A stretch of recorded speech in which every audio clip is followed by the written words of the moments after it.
逃不出局限，早已按照您的命令封锁了城门。师傅，我已派人送伤者去看郎中了。好，老旗长，薛环，各带4人，兵分3路，挨家挨户搜。遵命。是。薛环，刚才与那人交手时，他是人非鬼，此正是我徒立功之时。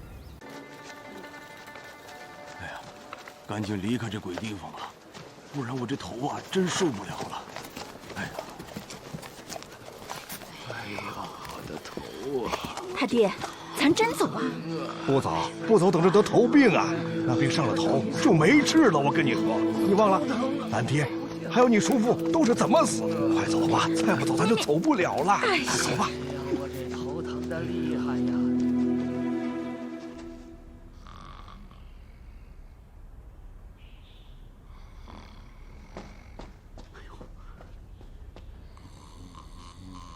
县令，县令，县令，什么事儿啊？新上任的卢县尉到了，到了。到了。哎呀，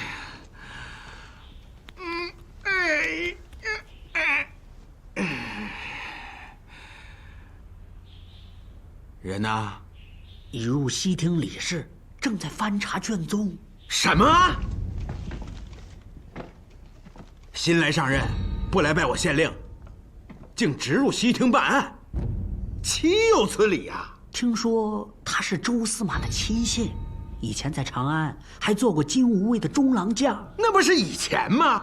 他就是做过宰相，他被贬到我这里，他也是个县尉呀。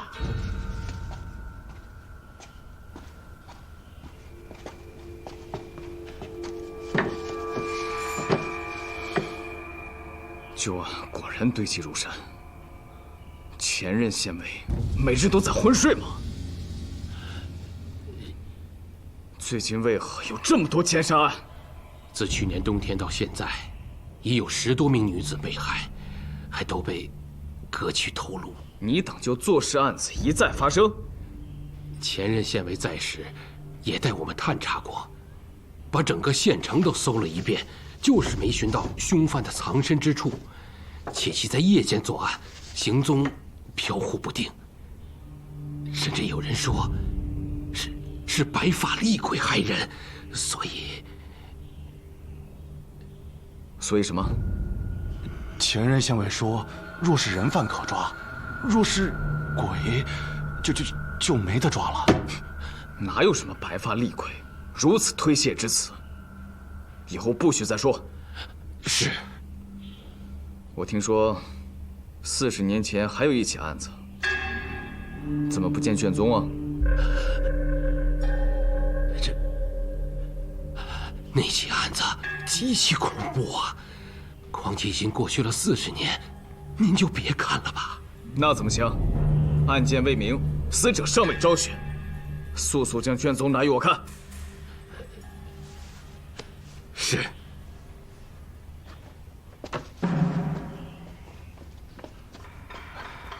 雷县令，您来了。我可不得来嘛！新任县尉到任，不来拜见本县令，本县令就只能来拜见他了。新任县尉卢凌风见过县令。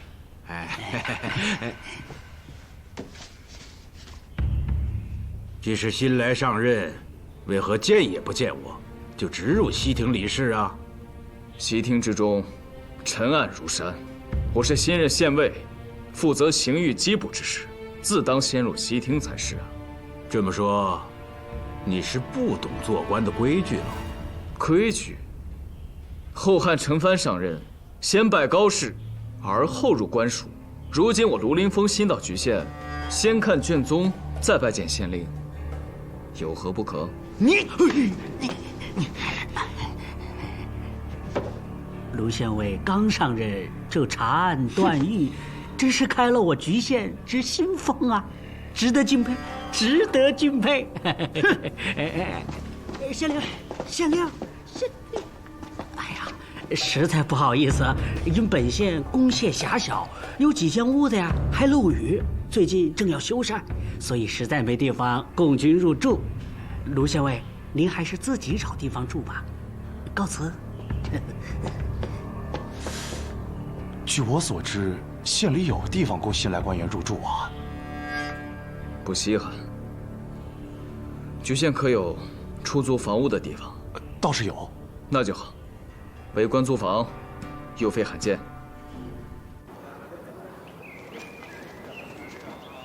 在长安与南州，都有那么几条穷困之街。没想到这局县，街街都如此凋敝。这跟师傅没关系，师傅来只管捕贼就好了。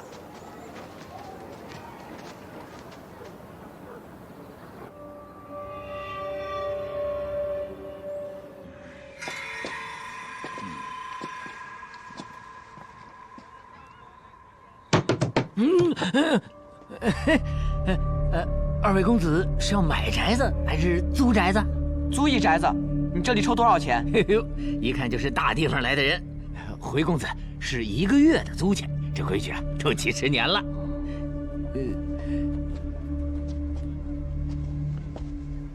哎呦，您看看我这个宅子的位置啊，没挑啊，和公廨在一条街上，门口过的不是达官就是贵人呐。哼，这里还有达官贵人？哎呦呦！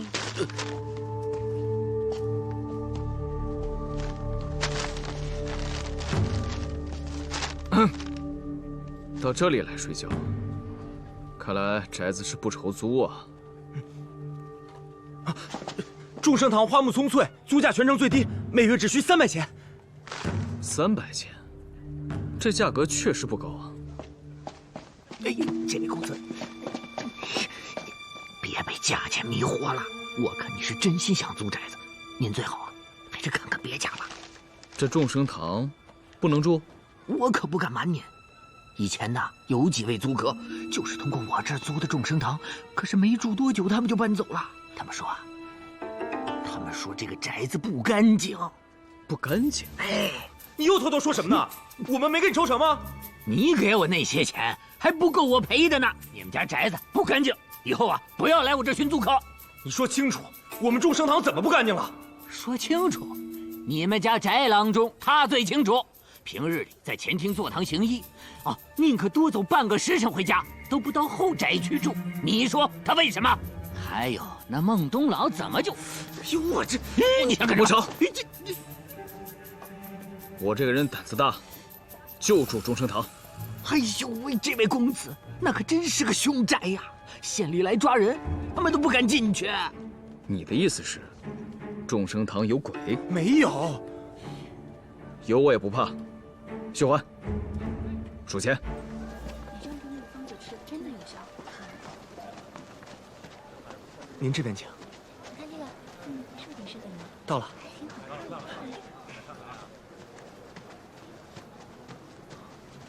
这是众生堂的前堂，翟郎中平时在此坐馆行医，很少去后宅。咱们进院子走侧门，也不会挨管的事儿。您这边请。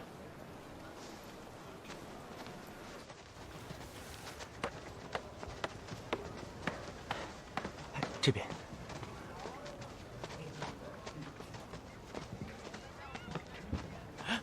不会是有人来住了吧？还真有人抓鬼的，这儿可真大，真行。师傅，听见了。年轻人，你吃豹子胆了？这个院儿啊，就算官府抓贼，也没人敢进去搜啊。有鬼是吧？啊，什么样的鬼啊？您见过？他跟你打过招呼没有？没有。去，你们家才有鬼呢！真是。请。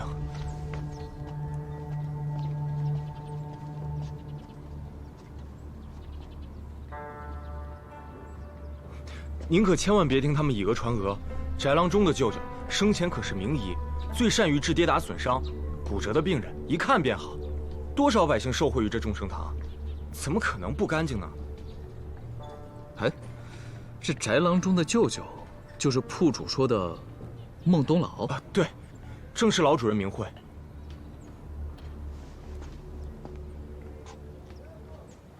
这是我们家翟郎中。小七，这二位主人，宅子有人租了。翟郎中好，以后多有叨扰了。阁下怎么称呼？又作何营生？新任县尉卢林峰。原来是县尉。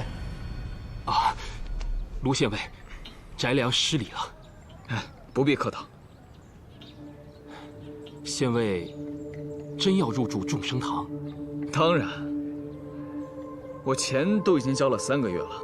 此宅不但宽敞，又种有草木，卢某住定了。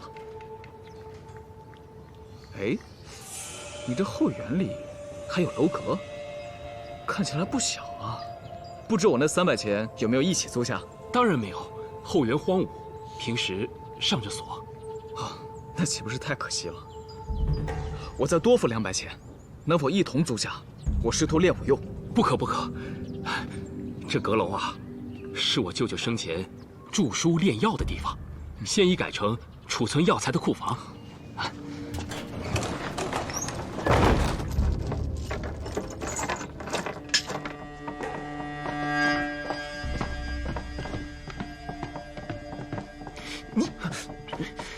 你怎么把宅子租给了县尉住啊？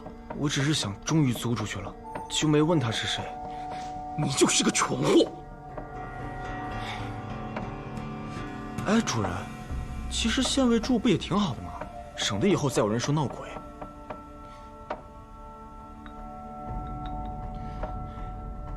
还别说，这话也有些道理。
师傅，有鬼！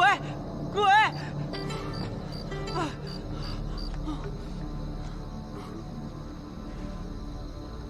哪儿来的鬼？哎呀，雪环，你还是不是我徒弟了？不是，我刚刚真的看见一个满头白发的厉鬼向我飘过来。胡说！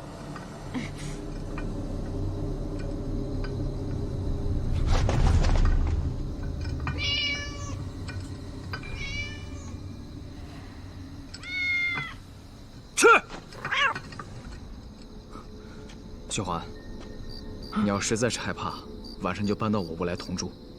只不过为师晚上要把卷宗看完，尤其是40年前的那起碎尸案，所以恐怕打扰你休息。我不怕，可您一个人看碎尸案，多瘆得慌啊！我陪您一起吧。好，你陪我，为为师壮胆。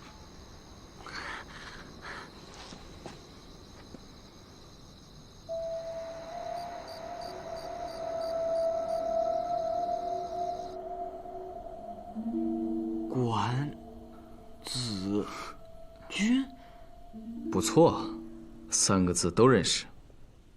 都念对了。这3个字啥意思？这就是40年前被碎尸女子的名字。啊？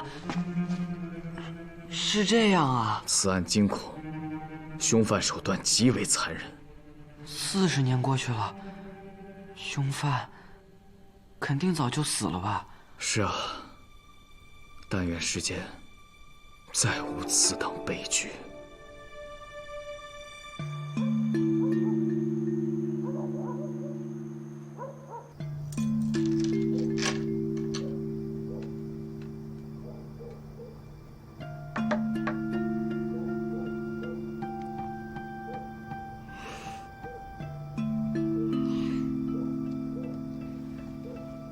小姐，晚上莫照镜子。你个臭丫头，还用得着你管我啊？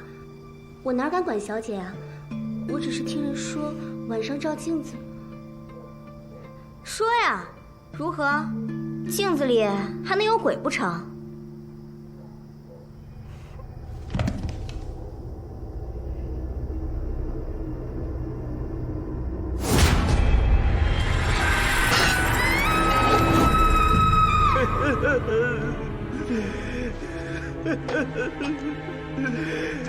是哪个二千刀的祸害了我唯一的女儿啊？让为父可怎么活呀？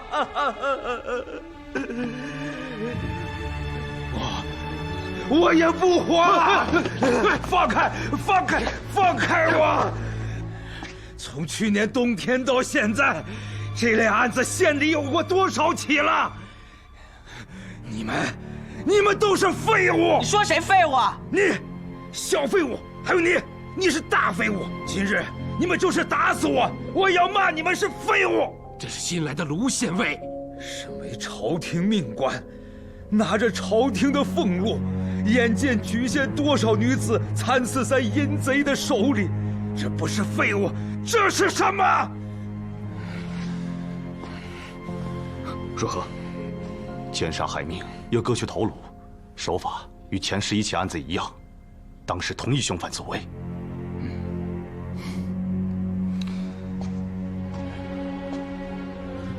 发生这样的事情，我理解你的心情，但我昨日才到任，你不该骂我是废物。你若抓住凶手，我就不骂你是废物，不然我一直追着你骂废物。7日为期，如何？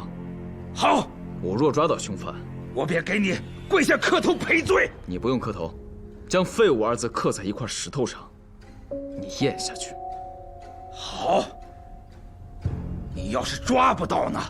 刻有“废物”二字的石头，我咽下去。一言为定。他是个白发厉鬼，穿着红衣，手冲我一挥，我就晕倒了，小姐就被他给害死了。之前也有人说见过这个白发厉鬼。前任县尉说的对呀，咱们真抓不着这个鬼。您刚才说的7日，太草率了。什么？7日？没错，抓不到，吃石头。吃石头，多没意思啊！何不直接辞官回南州？哎，若当众吃石头，他不辞官，还有脸留在莒县吗？还真是啊。你说，这是好事还是坏事啊？当然是好事了。若7日破案，他也就是个干活的，功劳当然是县令您的。若7日破不了案，那他便走人，再来个县尉。一定是个守规矩、听您调遣的呀。等于说，咱们里外都不吃亏。对。好，就随本县令去西厅，与他把这7日敲实了。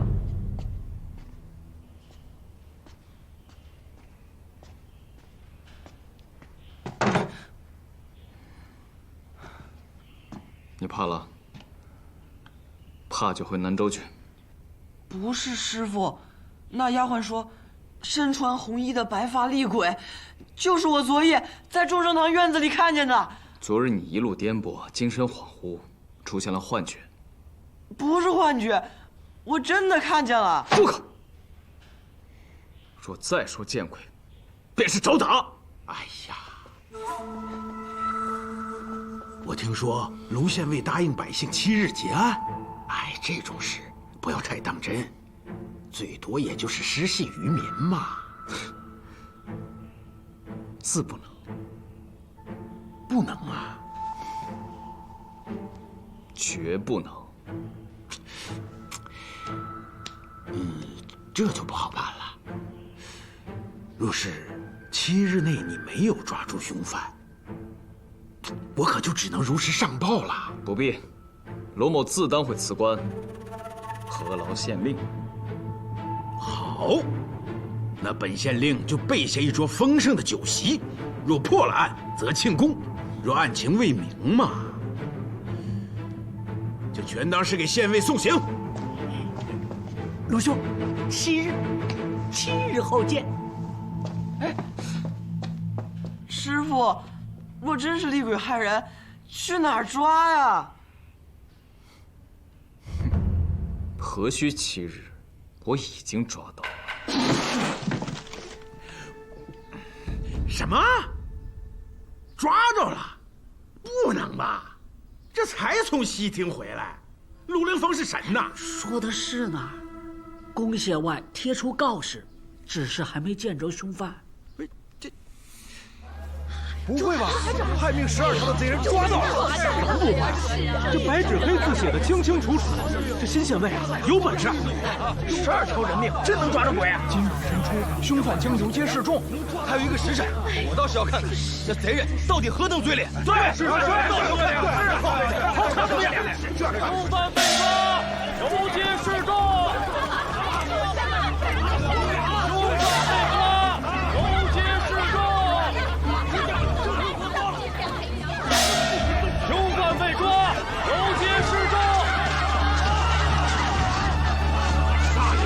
自有国法严惩，不可用私刑啊！起来，别拉着我！一点儿，话惯了的，冷静！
人到这儿就没了，他逃不出局限，早已按照您的命令封锁了城门。师傅，我已派人送伤者去看郎中了。好，老县长、薛环，各带4人，兵分3路，挨家挨户搜。遵命。是。薛环，刚才与那人交手时，他是人非鬼，此正是我图立功之事。放心吧，师傅。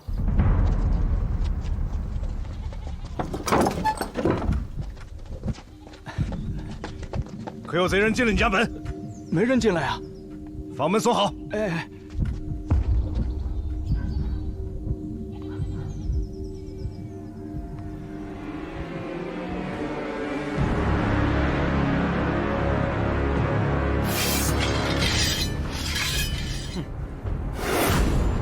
恶贼，我看你往哪里跑！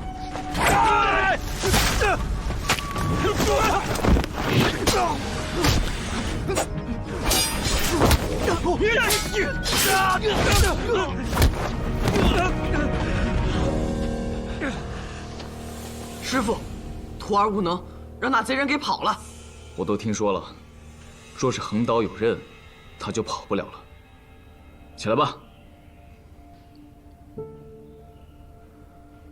师傅，请允许我宝刀开刃。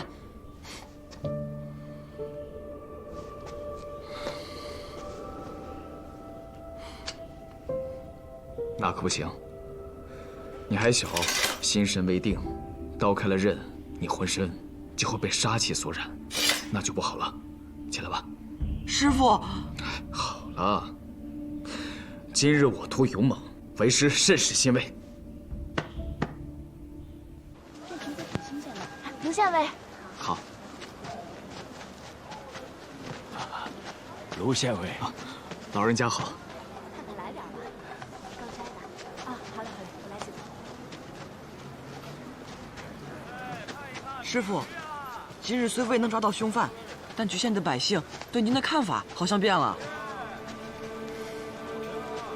其实自从到了南州，尤其这次来到局县，我发现这天下跟我以前想象的不一样。以前我觉得大唐境内处处歌舞升平，百姓过得富足。其实是我远不知民间的疾苦啊，还口口声声说心系社稷，简直可笑。就拿这局县来说，瘴气严重，头病流行，民生凋敝，贫困者十有八九，百姓活得苦啊。县尉虽小，但自有重任，真该为百姓多做些事啊。有您这样的师傅，是我薛环莫大的运气。看一下，您看看这，走吧。哎，好好。后边什么？卢县尉，行了，走吧。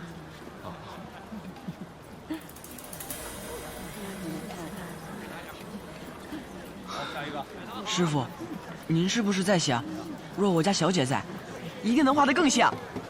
是啊。那我这就捎信，让他来局县帮您。多事。县尉，这画像画的虽然不太像，但见过那贼人的兄弟，少说也有8、9个。他插翅也别想逃出局县。辛苦诸位兄弟，天黑之后全城再搜索一遍，不怕打草惊蛇。明白。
卢县尉，您这是？翟良，你怎么在这儿？哦，最近患头病的百姓多，刚忙完，方才去药库查看了一下草药。查看草药？啊。不带伙计，也不提盏灯喽？伙计先回去了，在库房我长了灯，离开时吹了。今晚月色明亮，用不着提灯笼。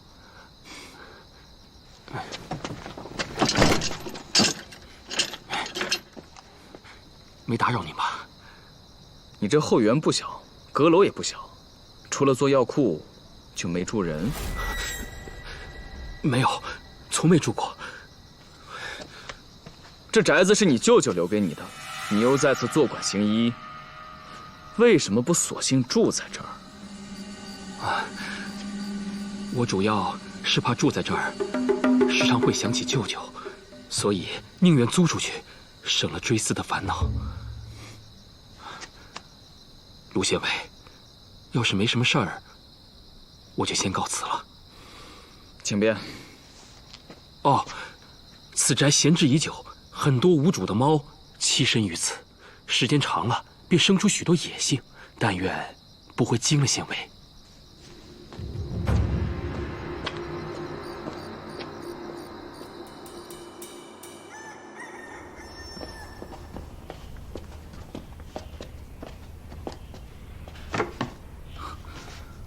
这是什么？县城让我给您送来的，说最近要催缴赋税。师傅，叶县城还说，龙王庙漏雨了，要您带人去修缮，还有城外的堤坝需要加固，灌溉农田的水渠需要挖掘。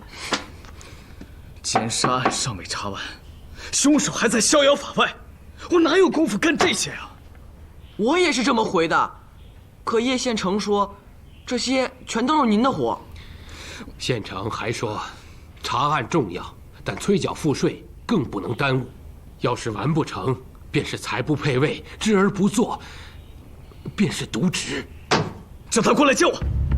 卢县尉，好大的脾气呀！啊，不必叫叶县城了。卢县尉忙于查案，我很清楚，可这些也是县尉的职责所在呀。你推却不做，难道由本县令来做？不合适啊！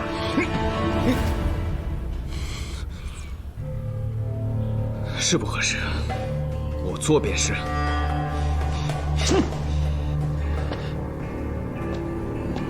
卢县尉，我就说您把县令得罪了吧？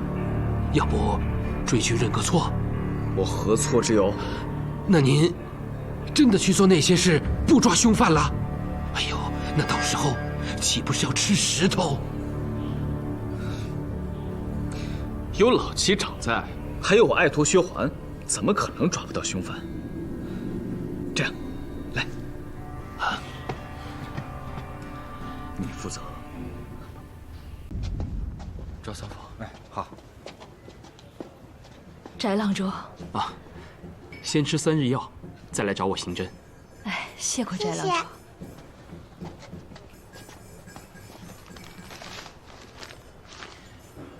记住了，无论多忙，这行医日志不可缺。上面一定要记清楚每日来我们这里的病人，以及病人的症状，还有所开的药方。是。请。主人，住在后面的卢县尉来了。啊，卢县尉。哎，翟郎中啊，我头最近疼得厉害，快帮我扎扎针吧。卢县尉，那边还有好几个人等着，针室里也有人刚入了针，这我真疼得厉害，要不去我屋里帮我扎？这不合适啊。要不去后园的阁楼给我扎？那不是你的药库吗？闻着药味儿，我能好得快点。那您随我来。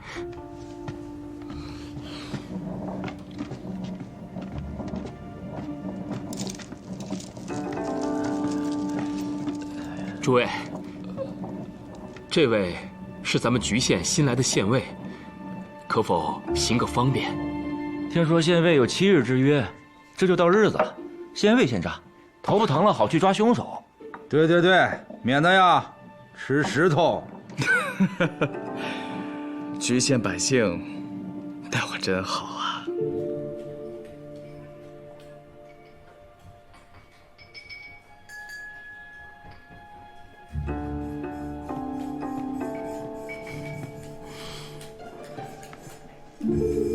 哎，翟郎中，你给别人扎那么多针，却为何糊弄我？难道不给你诊钱吗？您这就是上火，跟他们的头病不一样。不过您要是在局县住上个10年8年，或许啊，就会跟他们一样了。哦，我入城那日看到有人搬离，也说是怕得头病。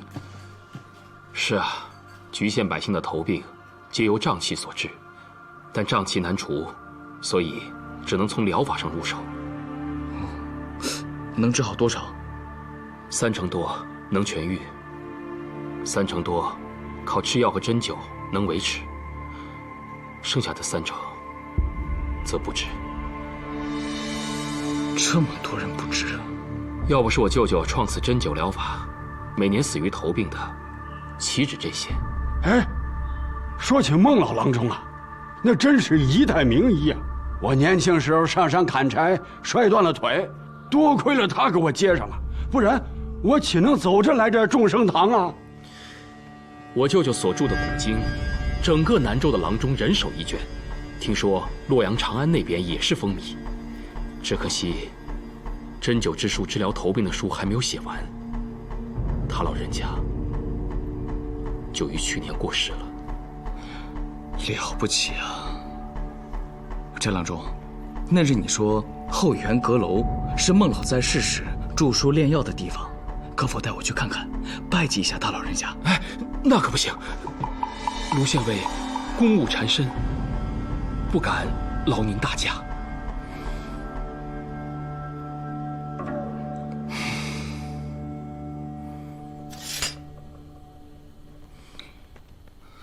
师傅，您的头还疼吗？翟郎中的针灸还真厉害，一点都不疼了。那你也早点睡吧。睡不着，我要再把这份卷宗看一遍。你先睡吧。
不对啊，这明明有2层，可药库里却没建楼梯。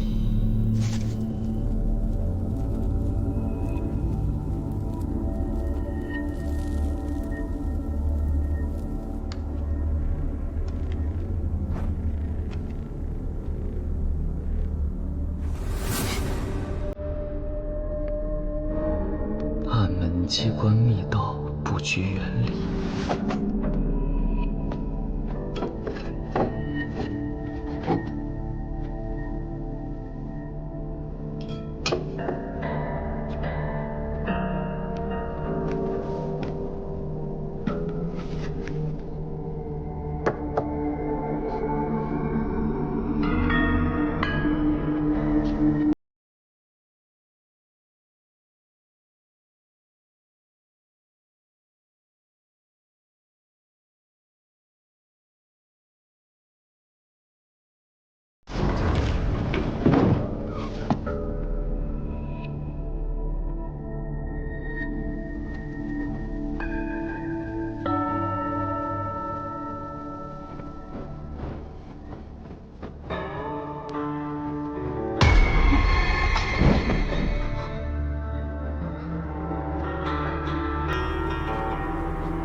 师傅。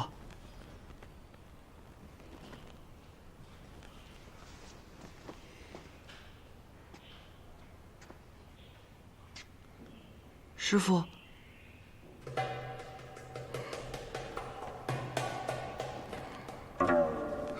天亮了。师傅，您怎么了？昨夜见鬼，惊恐至此。啊！这里真有鬼！师傅，您都看见了？我想了一夜，终于明白为什么会有鬼，就是因为人在面临未知时会害怕，害怕就会失去理智的判断。为师惭愧，虽自幼习武，也曾官居金吾卫中郎将，却免不了在特定情境下心生恐惧。昨夜便是如此。到底发生了什么？7日已到，随为师去抓鬼。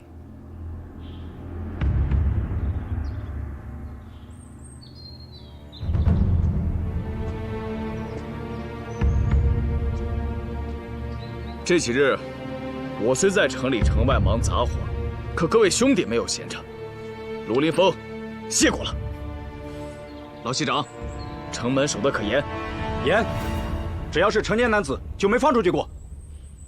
与贼人交过手的几位兄弟轮班直宿，又有画像，谅他根本不敢靠近城门。城中巡防可曾停过？没有。我与老旗长各带一队人马，将整个县城都翻了好几遍，一直都没停过。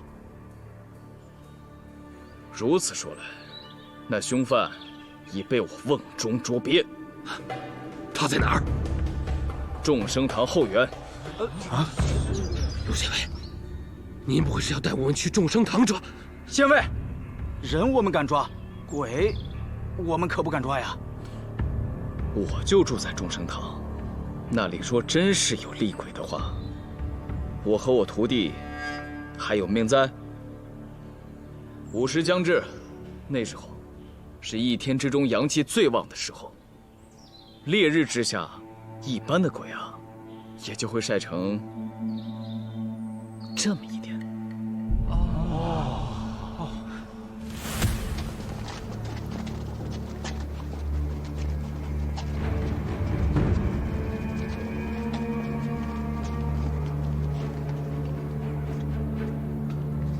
薛欢，官威何在？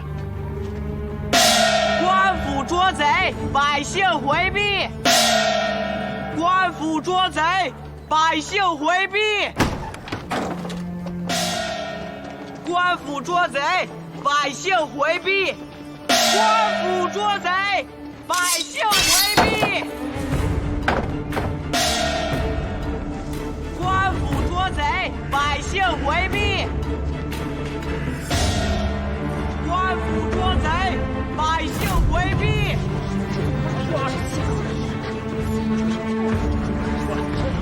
你们要干什么？陆县尉，您这是要干什么？先把这个翟郎中拿下，莫让他叫喊，给凶犯通风报信。是。哎，许你们敲锣，不许我叫喊！我干什么？放开我！不能进去！不能进去！不能进去啊！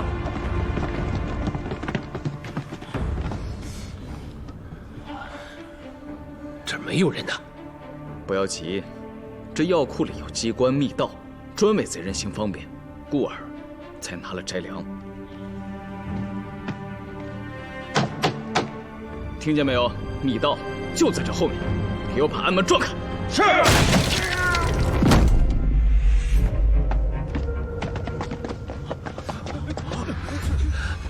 县尉，这孟东老的坟怎么会在这里啊？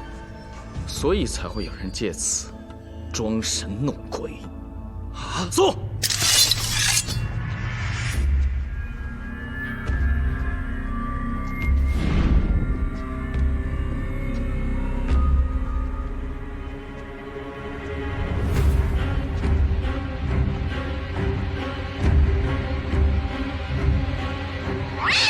没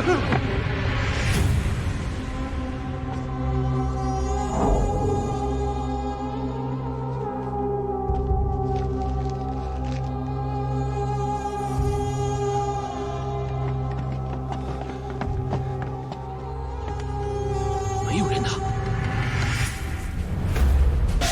贼人在窗外！贼人在窗外！贼人在窗外！贼人在窗外！贼人在窗外！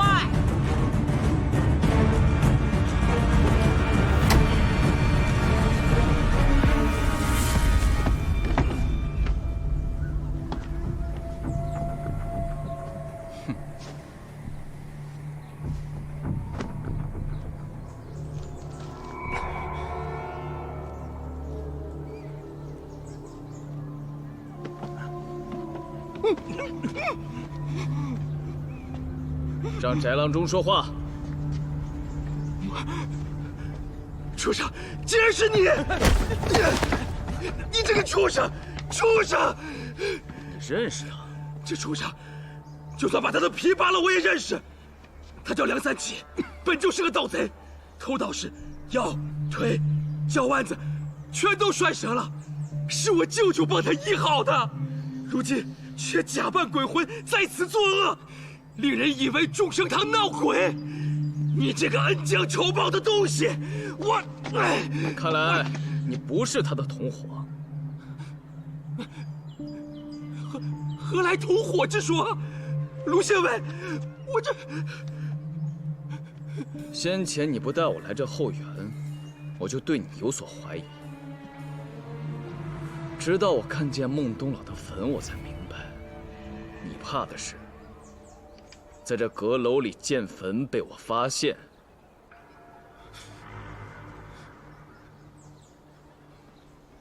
梁三奇，孟东老的坟就在里面，你就不怕他的鬼魂从坟墓里跑出来找你算账吗？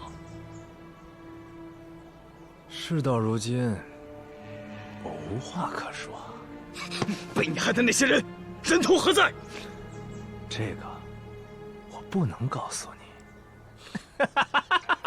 大胆恶贼，放肆！那12女子的确为我所害，我认。但是你们想拉我游街示众，你们做不到。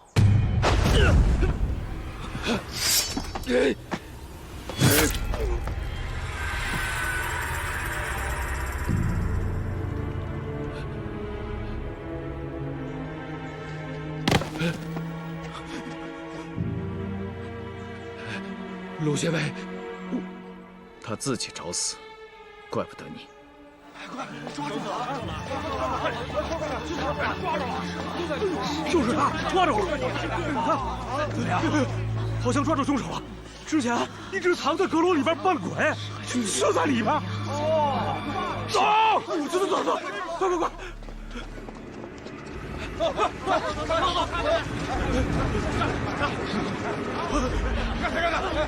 就他呀！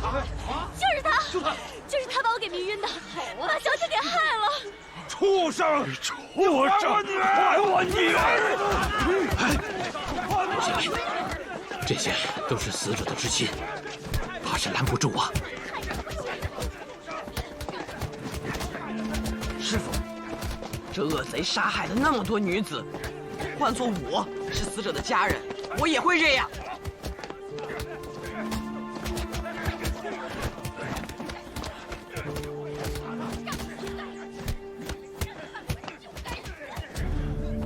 卢县尉，你看好了。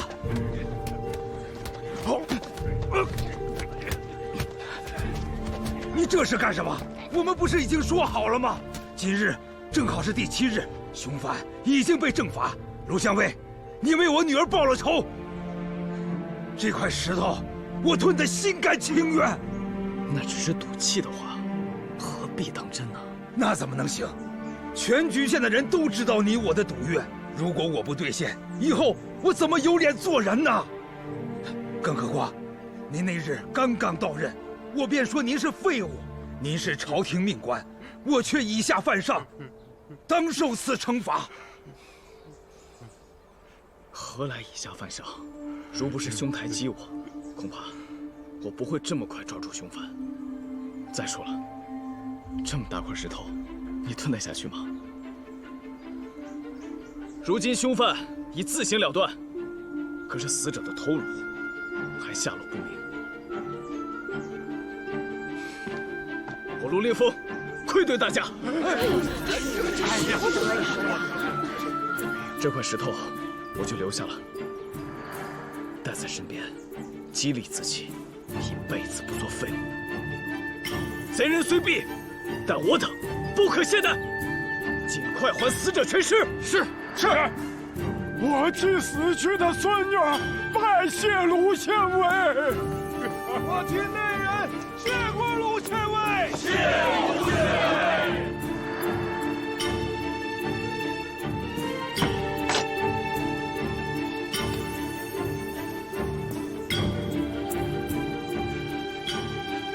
有这样的县尉，举县百姓之福啊！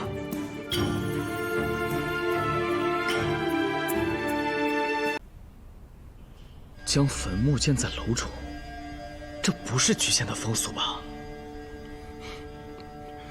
是遵从我舅舅的遗愿，他在众生堂行医一辈子，临终前嘱咐我，九泉之下，想守着他的众生堂。老人家膝下无儿无女，将这处宅子留给了我，我有什么理由不答应的？你孝心可嘉，但这么做，毕竟违背民俗啊！邻居知道了会怎么想？是。所以县尉，我希望此事不要外传。至于你租房子的钱，还有给铺主的，我全部退给您，您就另外再找一所好的居所吧。那倒不必。我在这儿住的挺好的。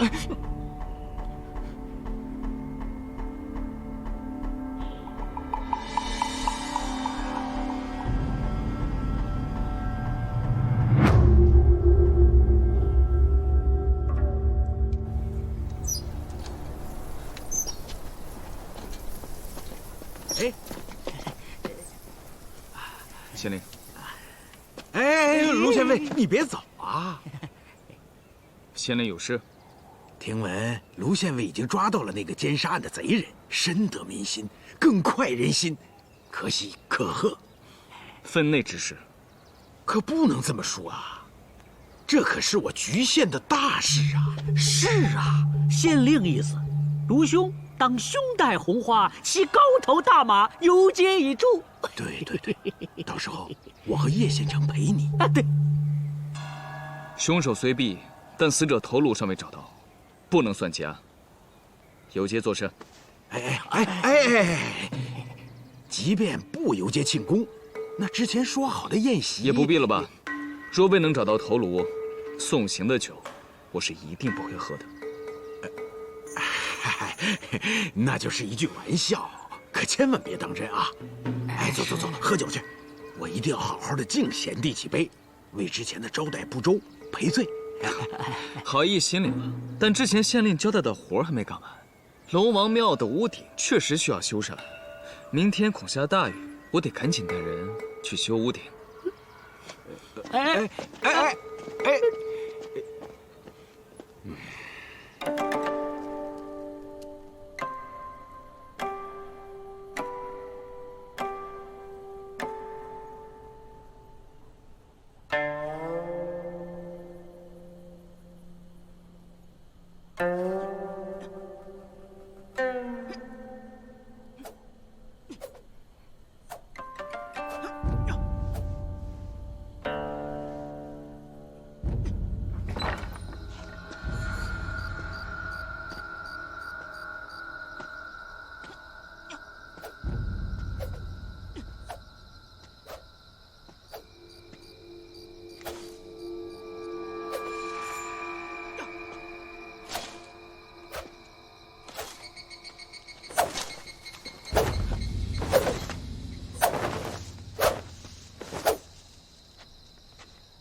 原来是你在这儿练刀啊！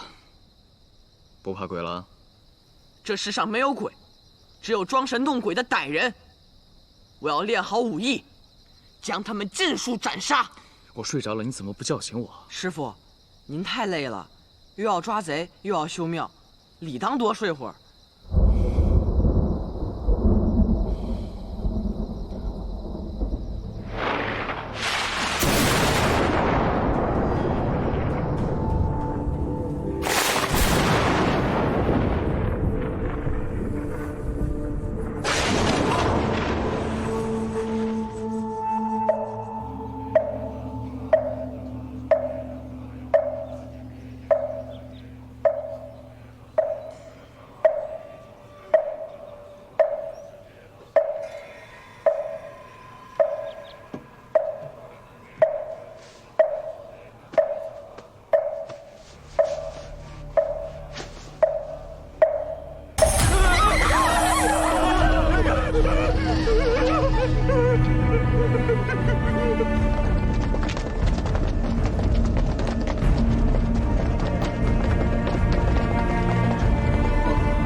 是个女子，难道和40年前关子君的碎尸案？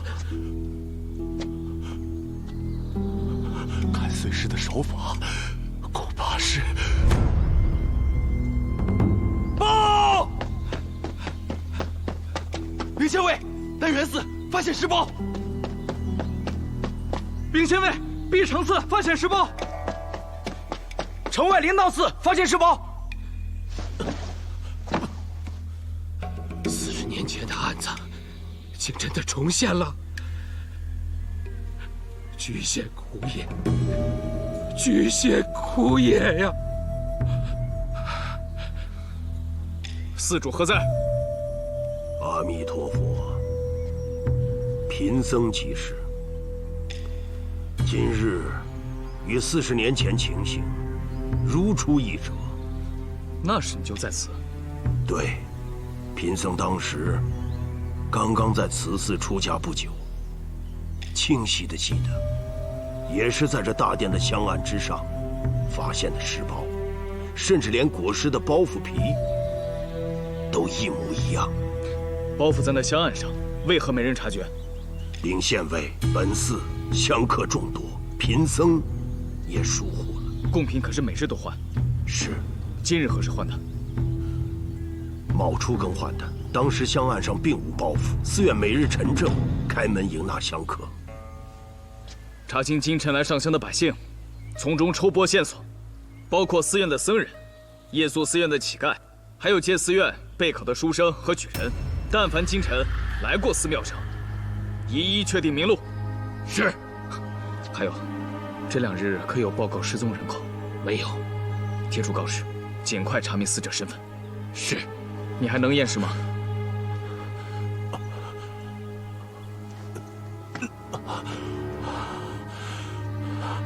齐鲁县尉，放过我吧！放过？何出此言？县尉有所不知，40年前的碎尸案，就是家父验的尸，之后不到1个月，他就上吊了。那一年，家父42，今年我也42。这个仵作我不干了，我不干了，我不干了！县尉，咱局县就他一个仵作呀。整个局县就1个？是啊，像局县这种偏远小县，有1个就不错了。自他父亲死后，局县可是多年都没有仵作了。直到他长大成人，去州里学了回来，这才……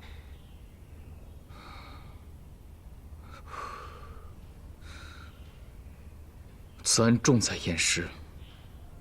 我虽不是仵作，但也略知一二，可以试试。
给我来一筐橘子，挑最好的。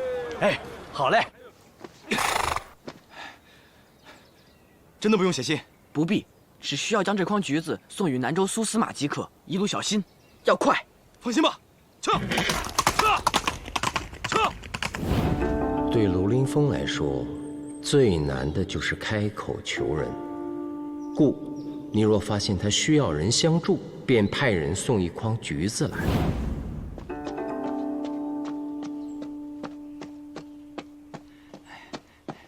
哎，喜君，快过来，来尝一尝。什么呀？橘子呀！徐欢还真有心，大老远的从橘县送回来一筐橘子。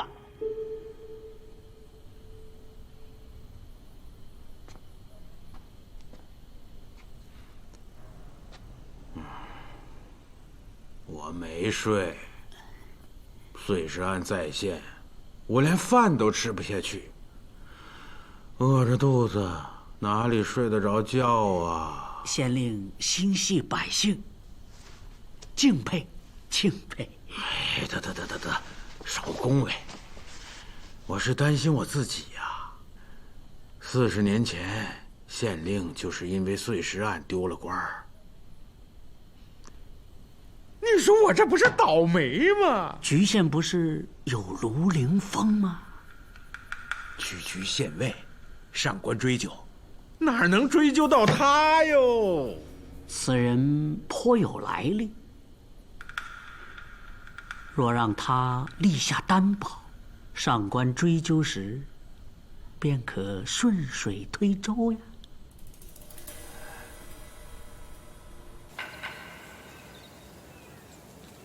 苍天有眼，皇恩浩大，让卢县尉这样的大才到了我橘县，上任7日，便破奸杀案，已见首功。如今事隔40年的碎尸案再现，这说明当年的凶犯他还活着，这不就是等着贤弟在橘县再立奇功吗？是啊，我相信贤弟一定能将凶犯绳之以法，还我橘县清朗的天空。对。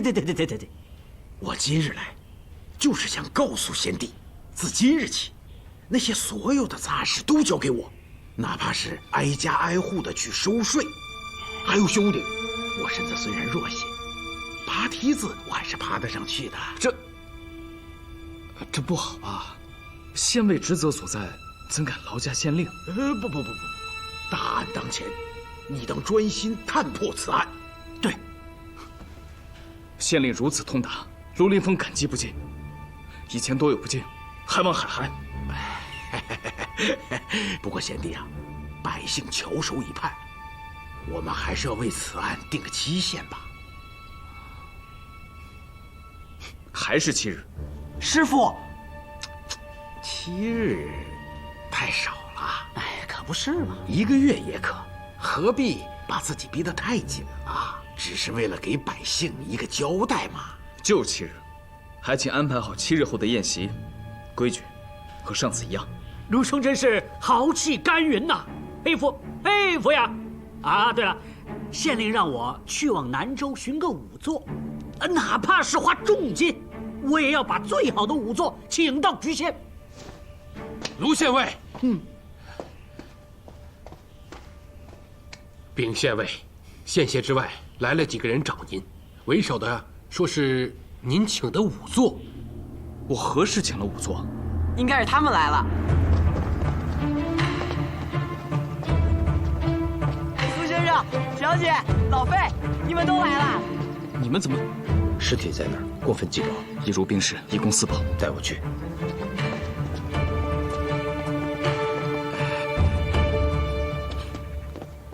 看打扮，你是县令，你是县丞啊？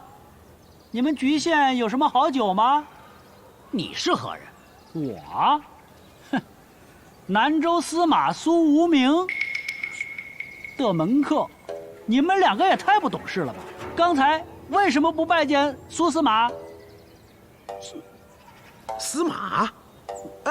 刚才进去的就是大名鼎鼎的苏司马。哼，不说是仵作吗？仵作？那这个苏司马跟卢县尉到底是什么交情啊？交情深了。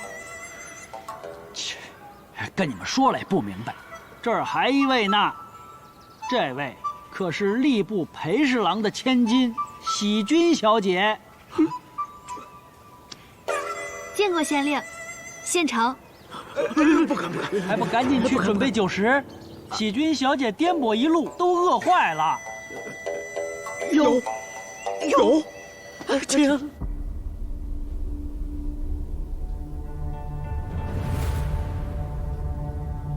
尸包储存的很妥当，验尸就交给我了，你再去找寻其他线索。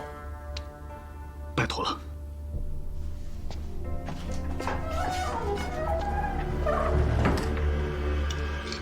光照寺、南园寺、碧城寺、灵荡寺的相关人等，都已盘询完毕。有人声称见过拿尸包的可疑者，快说来。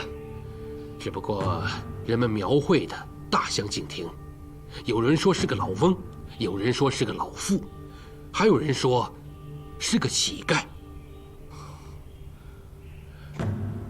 不过死者的身份已有线索。直说。最近，除了一个叫惠娘的女子外，并无其他人失踪。惠娘，此女子住城南，家有一亩，是本城富甲当铺铺主钱小乙的外室。惠娘失踪，一定是他干的好事儿。他是谁？我的内人，半月前他就拿着刀追砍惠娘，要不是我拦着，惠娘早就走不测了。如此说来，你娘子之前不知道你有外室。是，要不然早将惠娘碎尸万段了。他干得出来？因为恨之入骨？不，因为他会宰猪。哦，我那内人出嫁以前就跟着他爹宰猪，全莒县宰猪最多的，就是他们爷儿俩。你妻子，莫不是胡一刀之女？哎，正是，您认得？你那丈人是县里有名的屠户，哪个不认识？你娘子现在何处？在家喂猪吧。带来问话。是。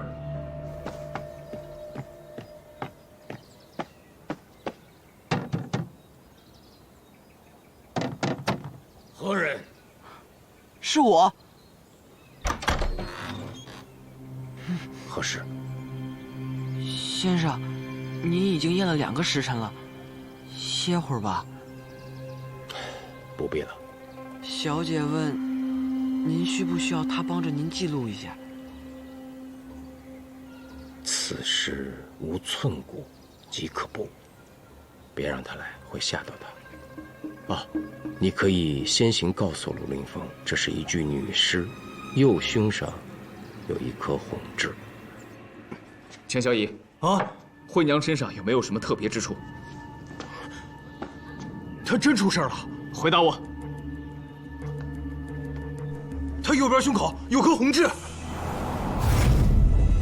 钱小乙，这你不知道？你还记得左右？我跟你拼了！放肆！你谁呀你？这位是卢县尉，不得我也。县尉？咋？那小贱人死了？不会碎尸案碎的就是他吧？报应！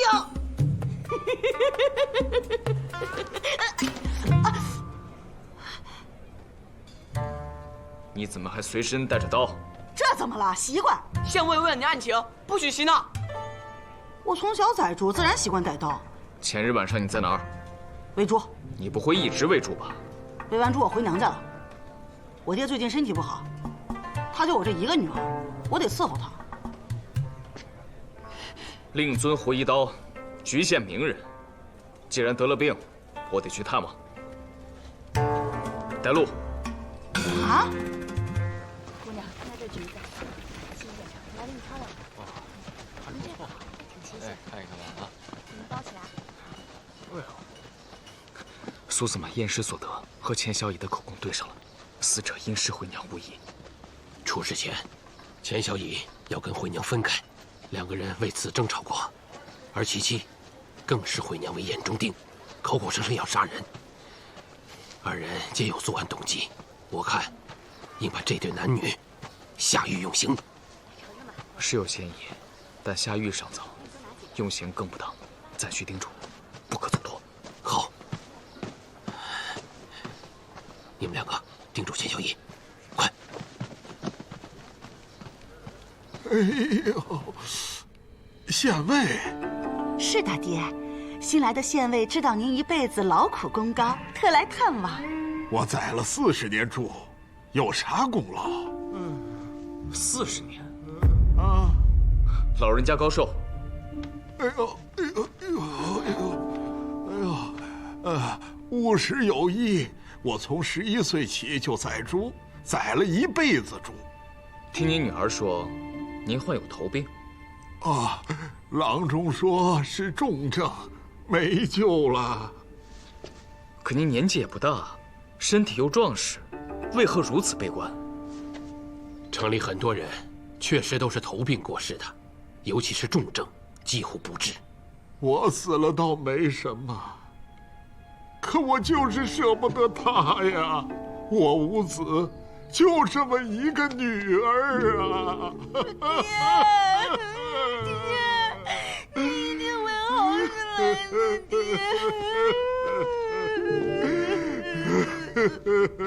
前天晚上，你女儿给您做了什么好吃的？前天。对了，爹，前天晚上你去哪儿了？我做好了饭，等了你一晚上，你也没回来。爹手有点痒痒，就出去赌了几把。您头都疼成那样了，你还去赌啊？眼看就要见阎王去了，可这赌瘾他老是勾着我呀，闺女啊！哎呦，哦，我这头好疼啊！哎呦！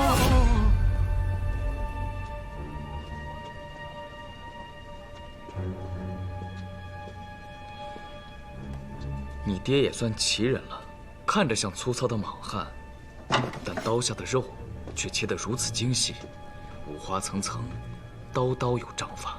那是，不然如何人称胡一刀？哎呀，走开走开走开走开！人家的猫就爱吃鱼，我们家这猫就爱吃猪肉，还没个够。慢走啊，县尉慢走啊。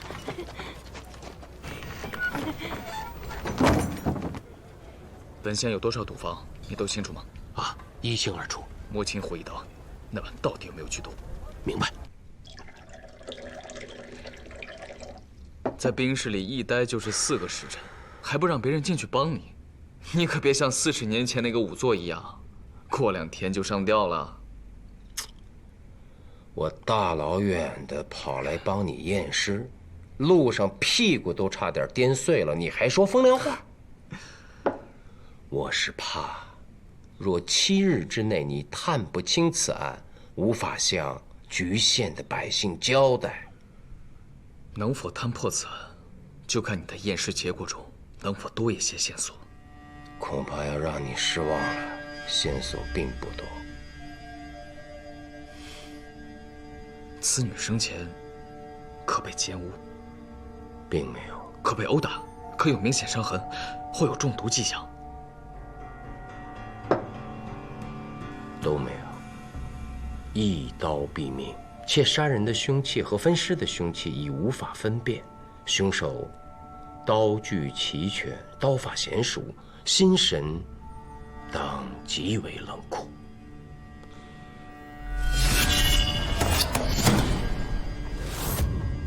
莫非真的是他？可40年前他只有11岁啊，刚学会杀猪，就杀人练刀。你说的是谁？本地最有名的屠户胡一刀。卢县尉，卢县尉，探子来报，胡一刀跑了，背着包裹，现已出城。什么？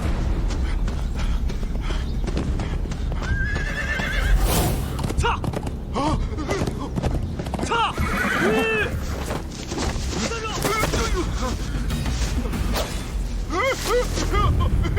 饶了我吧！哎呀，饶命啊！饶命啊！饶命啊！饶命啊！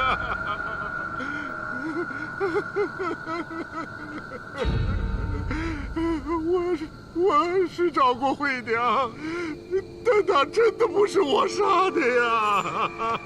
还不说实话，看来只能大刑伺候了。来人，在！别打我！别打我！哎呦，我的头好疼啊！胡一刀抬起头来，你刚才说去找过惠娘，是怎么回事？什么？他背着你私纳外室？那惠娘比我漂亮多了，爹，我该怎么办呀？爹！当日我就找到了钱小乙在城北的外宅。走吧你！干什么你？好啊，钱小乙，新鲜劲过了你就不要我了是不是？行，我告诉你，我跟你骗了我的。给我躲开！当初说好了，只是个露水姻缘，我可不能休妻娶你。我那媳妇儿和老丈人，哪个好惹？再说，媳妇儿虽然凶了一些，但却是个真心对我的好女子，我不能抛弃她。行，那你就对我无情无义是不是？无情无义！我多给你些钱还不行吗？你说什么？再缠着我，小心我对你不客气。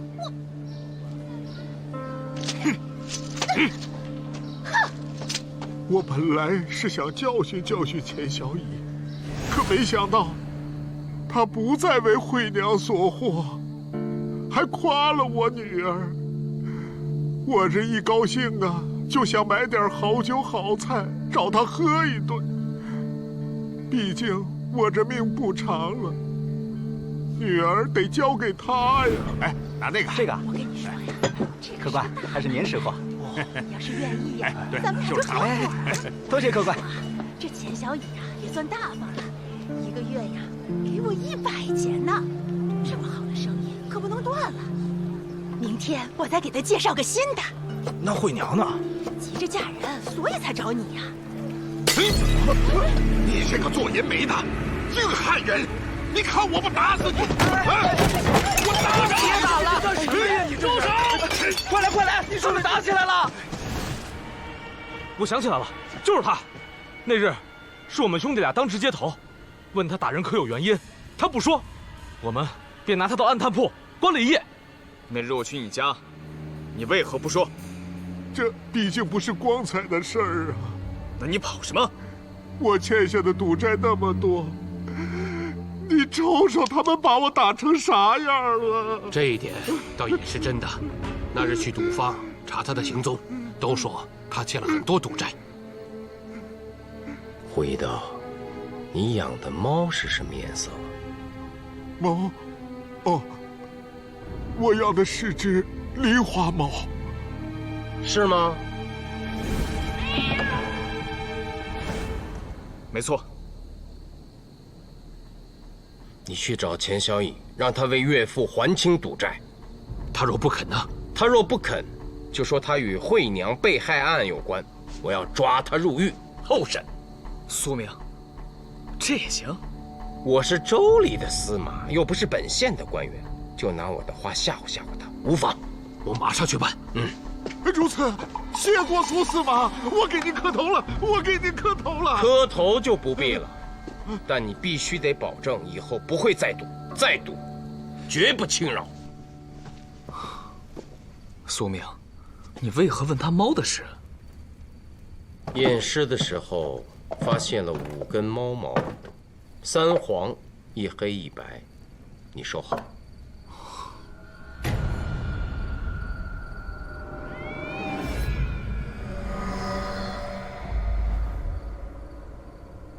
另外，尸包上有一股草药味儿，具体是什么草药，你须问费技师。草药味儿我也闻到了，可老费一到局县就喝多了，今日恐怕是叫不醒了。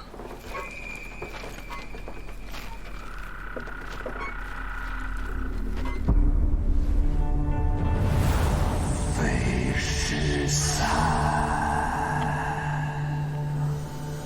废尸散，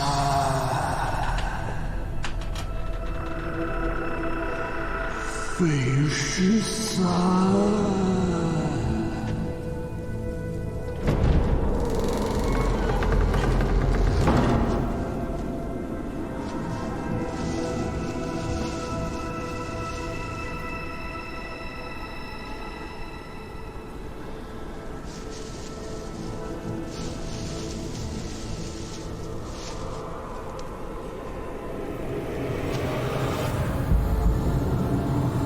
废尸散，过来！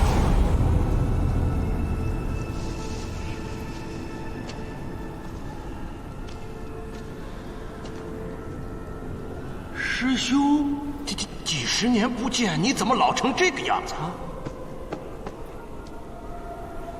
你还说我呢？你看看你自己，比我还老呢。到了我众生堂，为何不先拜见我？你什么你？你忘了小时候我替你挨了多少次师傅的打吗？你个孟老怪，多少年过去了，还提他干嘛呢？你忘了，我可忘不了。你曾经答应过我的，要一辈子陪着我著书炼药的。既然来了，就别想再走了。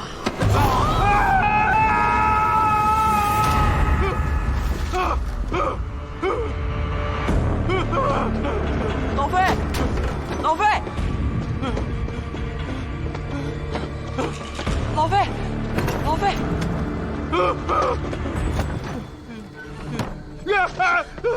出何事了？老费，你怎么了？这是什么地方？我们的住处啊。住处？应该不会是什么众生堂吧？这里就是众生堂啊！这里原本可是郎中坐馆看病卖药的地方。是啊。这里的主人不会是叫孟东老吧？不错。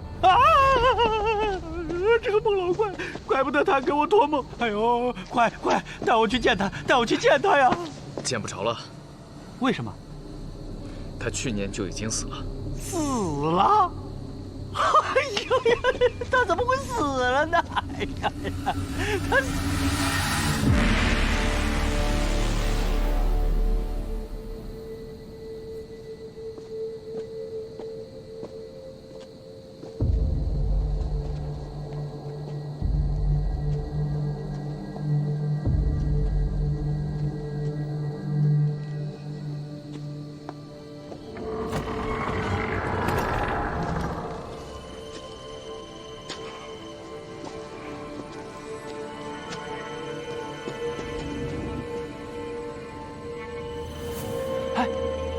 这地方我刚刚来过。老费，你瞎说什么呢？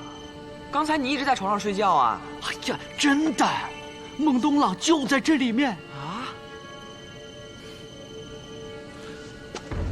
老费，你酒又喝多了，赶紧回去睡觉，别想着细菌。不是这，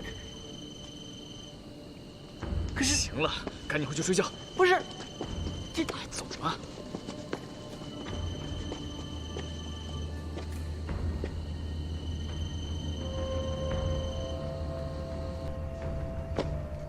楼里起坟，竟有如此诡异之事。是啊，那宅郎中也是一片孝心，所以我也就帮他隐瞒了。看刚才的情形，这费技师和孟东老应该是故人。那日听闻你已赴任局县，费技师就神情恍惚，吞吞吐吐。我想他应该早就知道孟东老就在这里，而且他们之间的交情也一定非同一般。看来老费还有很多没有告诉咱们的秘密啊。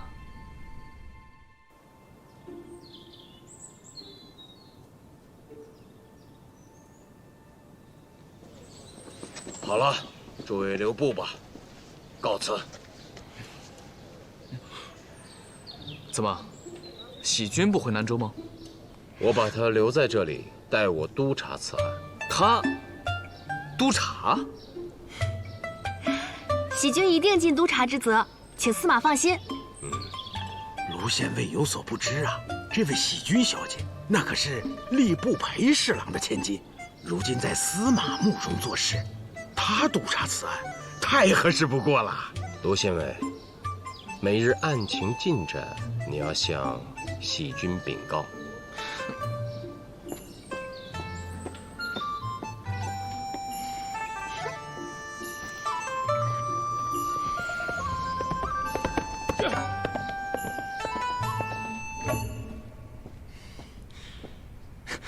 你能督察什么？添乱！师傅，我家小姐也可以照顾你啊。你忙于查案，经常一整日都忘了吃饭。哪轮到你说话？出去！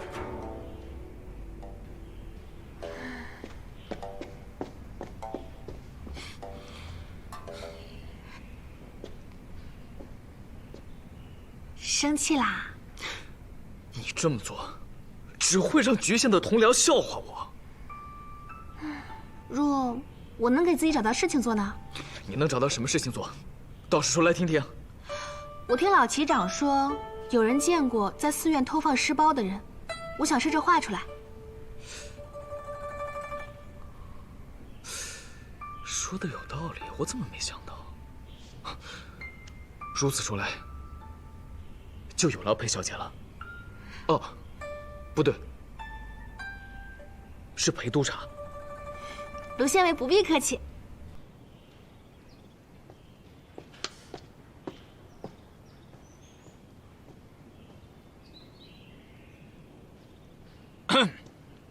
老费，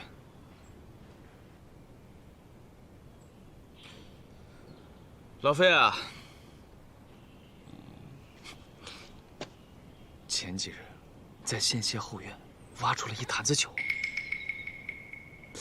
被布包裹得很严实，好像是什么养生的药酒，却没人知道到底是什么药酒。拿过来给我尝尝不就知道了吗？自然是已经被人喝了。那你还说他干嘛？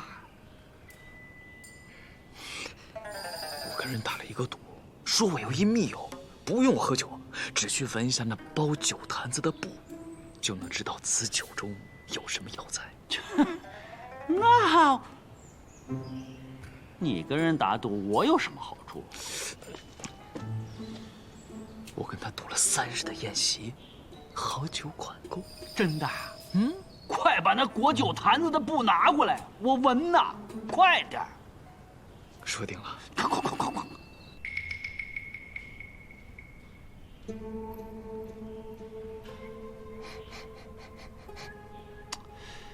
味道有点怪，只有药味儿，并无酒味儿啊！这确实是裹酒坛子的布吗？是啊。天麻，好像还有徐环。哎。你这表情什么意思啊？我没什么意思啊。不对，这才来局县不到半个月，小薛环，你怎么好像学坏了似的？师傅一直在教我学好，行吧，你走吧，你在这儿看着，我闻不准。哎，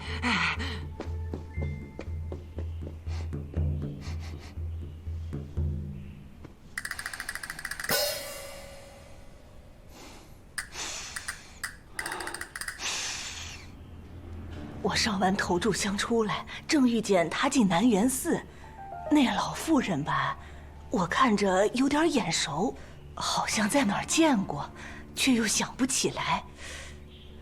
不过我感觉她有点怪怪的。不急，您慢慢想。她头发白吗？裹着长巾，但也能看得出来白。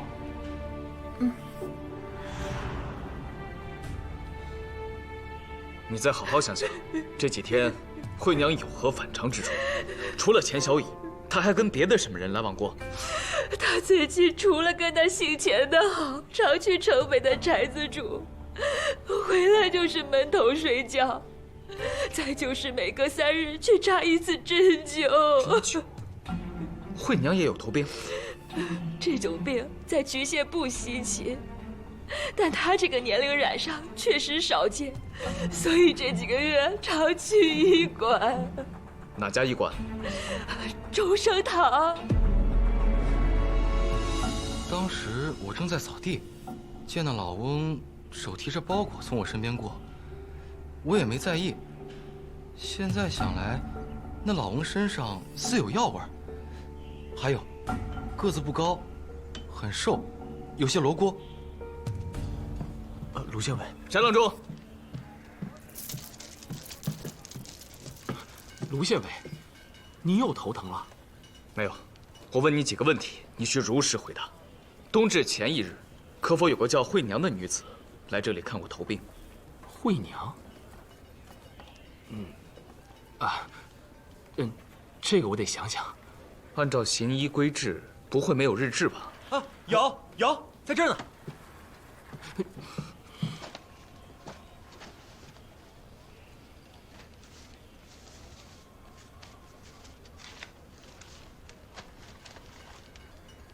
那日惠娘没有来过中生堂，上面没写，应该就是没来。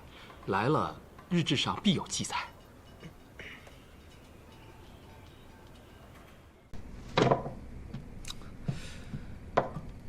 飞机师怎么还没回来？他还在问那块布，非说要帮你打赢赌，好喝上3日的酒。哎，来了，你那儿怎么样？我今日见了2个人，他们分别遇见了一个老翁和一个老妇人。可惜的是，他们都没太看清可疑者的脸。不过没关系，老旗长说还有2个人，明日会带给我见。你呢？为何不向本督察禀报案情的进展？一无所获。就这么简单？也太应付了事了吧！我本来有了线索，惠娘母亲说她犯了头病，去众生堂扎针，可众生堂的行医日志中，并没有记载。不过，那个翟郎中和他的伙计都有点奇怪。行医日志就在钱塘吗？带我去看看。跟我来。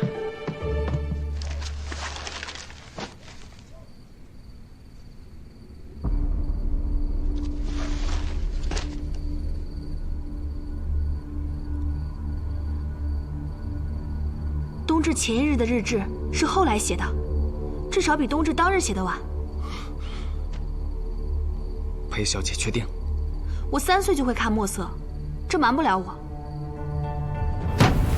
我说，那个惠娘来过，行医日志后来被主人给改了。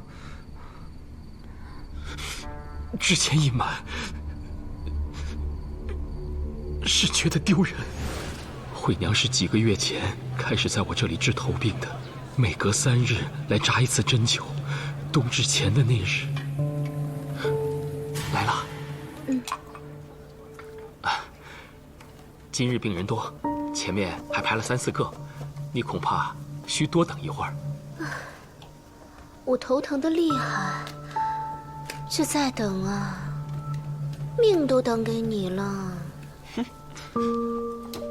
看什么？该打，还不赶紧到里面照料着！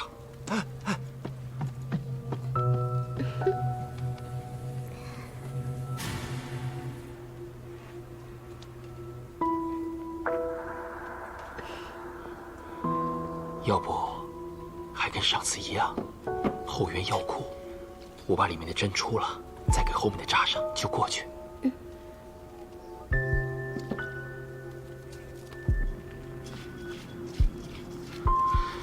月亮门没锁，这是药库的钥匙。以前你多次带他到后园药库，是我被他的美色所迷惑，我有错。那日呢？那日我确实……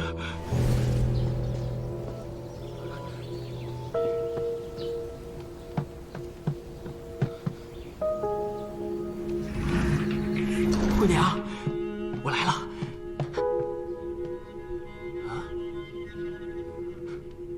惠娘，惠娘，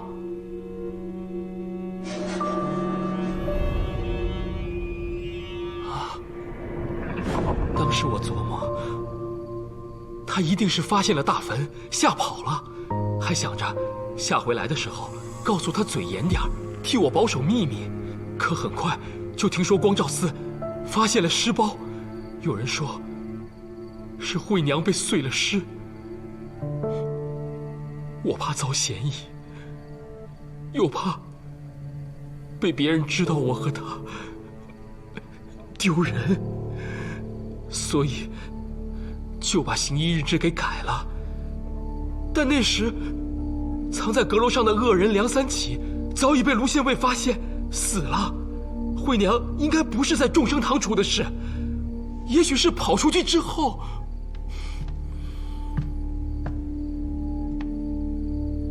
那日翟郎中去后园去了多久？不一会儿便回来了。我正要给病人出针，师傅回来后，便亲自出的。那晚上呢？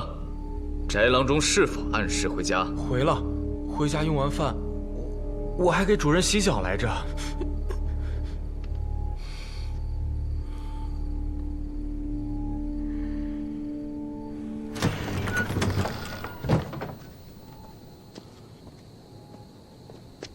哎，老费，你闻出来了没有啊？去！老费，好你个罗凌风，竟敢戏耍于我！那布上有8种药的味道，且都是猛药，谁敢把那8种药材混在一起泡酒喝？说，那到底是什么布？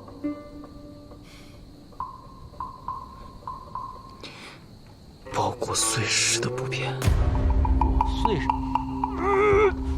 哎，老费，也不是什么好东西。 8种药材不能混在一起泡酒，但各自的功效多是行气、祛风、活血的，治头病倒是管用，但是也没人把它们混在一起同时用啊，除非是那孟老怪，他敢。你说的是孟东老？对啊，是又怎么样？你不是说他早就死了吗？鲁凌风啊，鲁凌风。 你为什么要选这个地方住呢？阴气太重。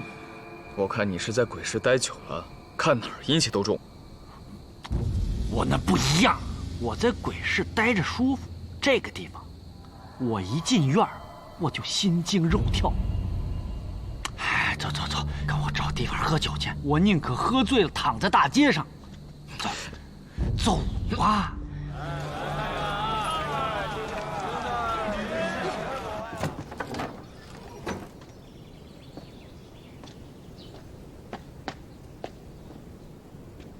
回身，升步，抬腿。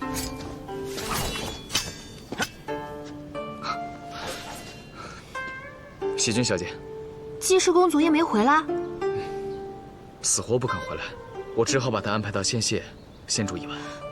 那他有没有说与孟东老的关系？没有，也是死活不肯说。真没想到，济世公在南州的局县竟然还有老相识，只可惜人已经故去了。不然，我们可以打听打听，他年轻的时候是什么样子。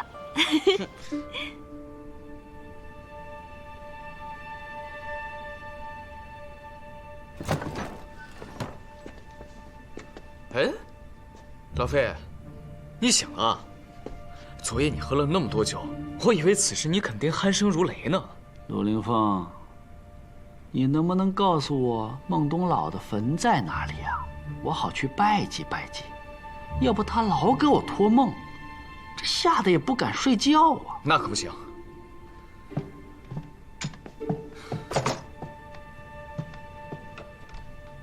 你还没有告诉我，你和他是什么关系呢？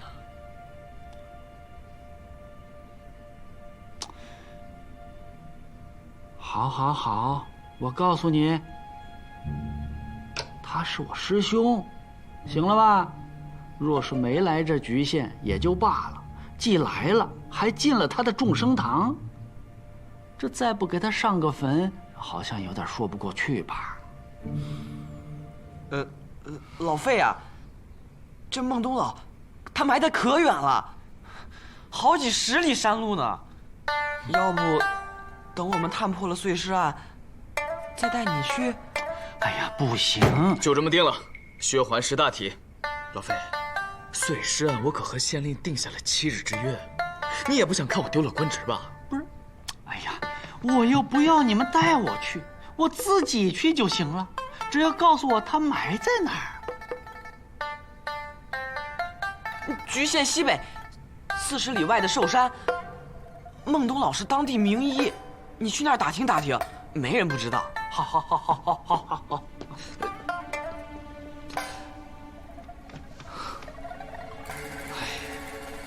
好你个薛环，编瞎话，张嘴就来啊！那我把他追回来，实情相告。不可，喜君小姐就住在众生堂，要是让她知道坟就建在阁楼中，她肯定会被吓着的。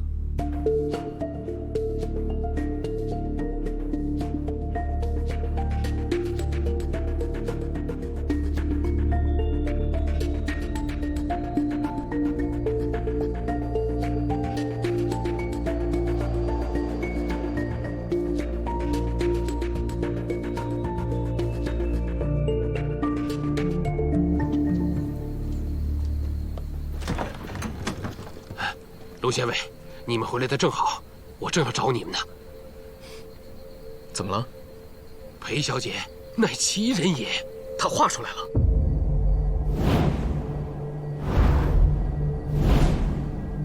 难道凶犯竟有这么多帮凶？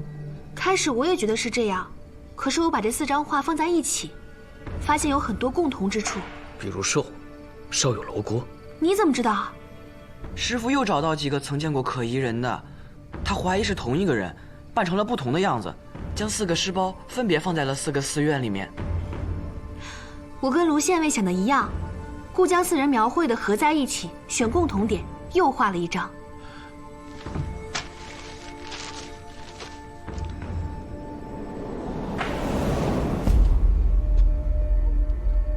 这个人有些面熟，我好像见过。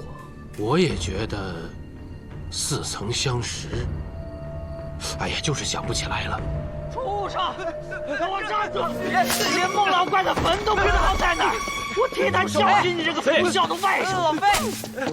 老费，你打我干什么啊？打你？我打的就是你这个小混蛋！害我白跑了几10里山路，我腿都快走断了，我还得打你！哎，你别打了，老费，是我的意思。你的意思？请无聊啊，老费，太不像话了！我知道，你先消消气，喝口水。我喝酒。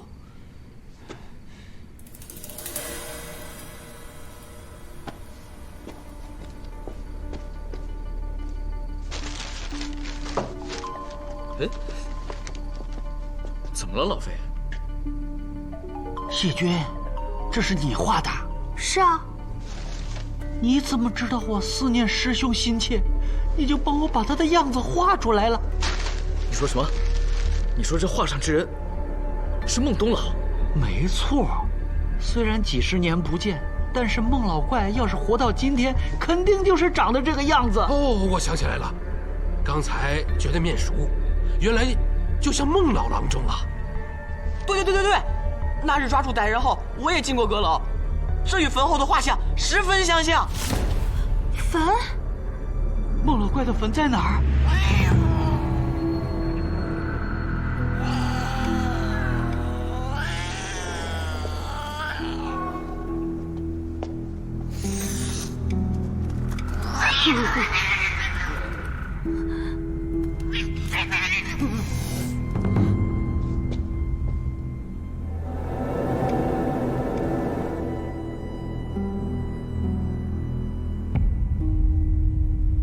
师兄，原来你竟葬在这里，难怪会给我托梦呢。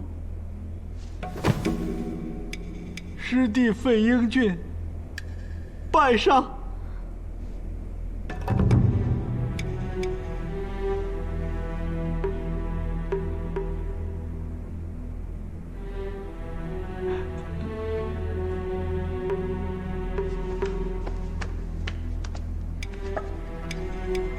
师傅，好你个孟东老，你个孟老怪，你个孟老怪，你个孟老怪！他就是个混账，他竟然让师傅给他守灵。这是药王孙思邈的雕像。正是恩师。你是孙思邈的弟子？那还有假？师傅生前收了13个徒弟。我别号费13，可不是什么家族排行13，是我们师兄弟之间的排行。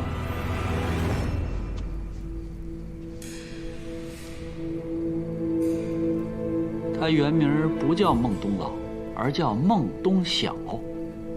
因为他少年白头，所以师兄弟们都戏称他东老。他索性把名字给改了，可是我只管他叫孟老怪，因为他确实是个怪才，甚至都有点邪性。怎么个邪性法？当时师傅寻百药，这个孟东老专门负责捉蝎子和大蜈蚣。说来也奇怪，那些个毒物，只要一见到他，就吓得一动不动。他特立独行，不喜与人言谈，所以人缘很差。只有我这个最小的师弟跟他走得稍微亲近一点。这孟东老回到这穷乡僻壤的局县，也算是不得志吧？他不回局县能怎么样？他是被驱逐出师门的。这又是为何？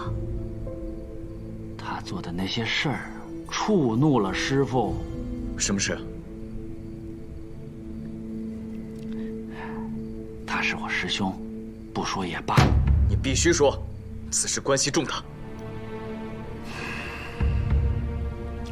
为了了解人体经络，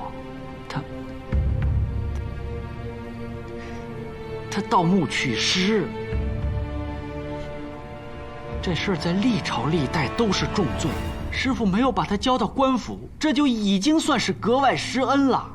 因为是我告诉师父的，这事儿他记了我的仇，所以我就想着在有生之年能够见着他，当面把这事儿说开了。可谁曾想，他早死了。他爱养猫？对，别看这老小子平时心神冷酷，可唯独对猫，他是极为呵护。你们有没有注意到，刚才坟旁边有几只猫，都是什么颜色？有一只黑的，好像还有一只黄色的。一只黄白相间，一只纯白的。验尸的时候发现了5根猫毛，3黄1黑1白。此地确实阴气很重，不得住人。你等，搬回县谢许住。为什么？我不怕。赶紧收拾东西搬走。雪华，跟着你家小姐，要寸步不离。是。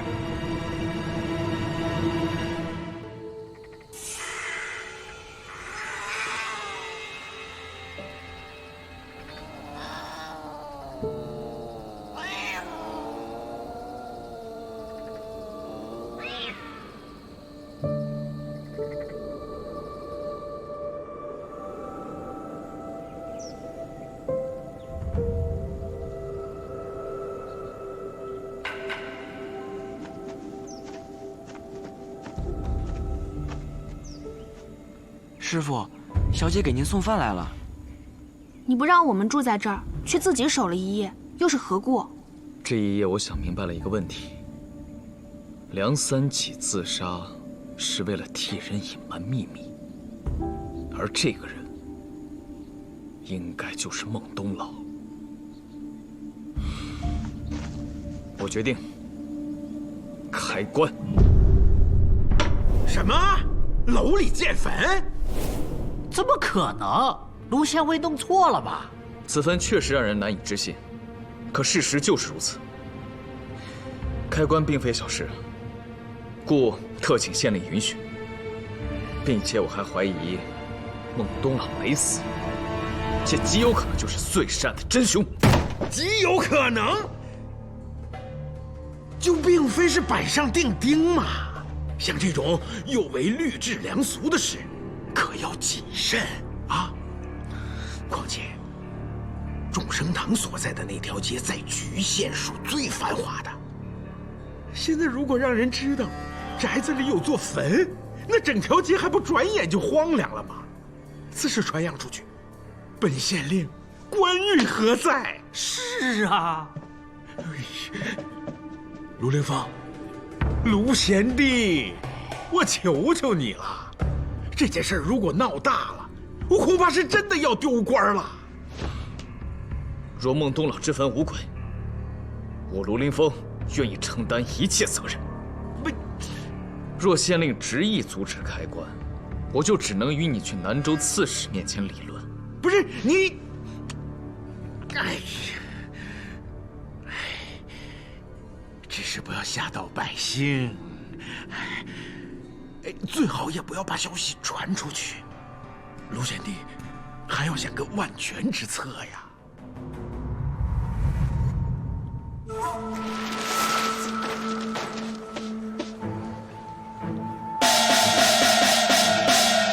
众生堂有猫妖作祟，官府捉妖，50焚烧，为防邪灵弥散，百姓暂避。猫妖不猫妖的，咱不知道，但这众生堂确实猫多。是啊，每日都能看到一群猫在那墙头上相互追逐。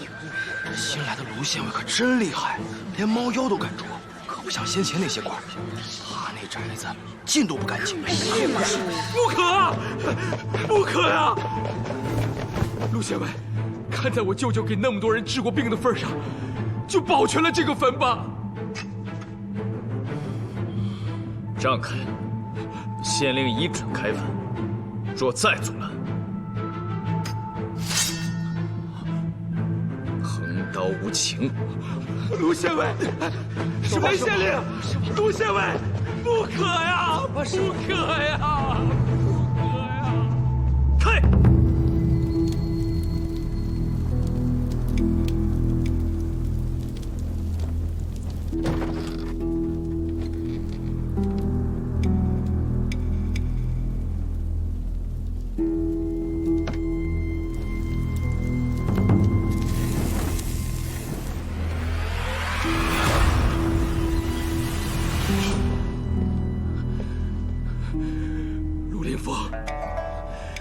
若我舅舅在里边，我必搞得你身败名裂。要不你再想想，孟老怪确实怪，但也许他真的死了呢。飞鹰郡，叫谁呢？此时不可动摇军心。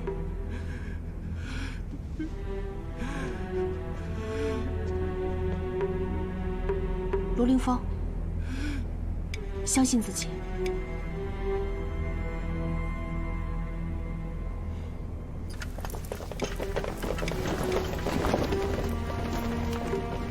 县尉，猫妖已诛灭。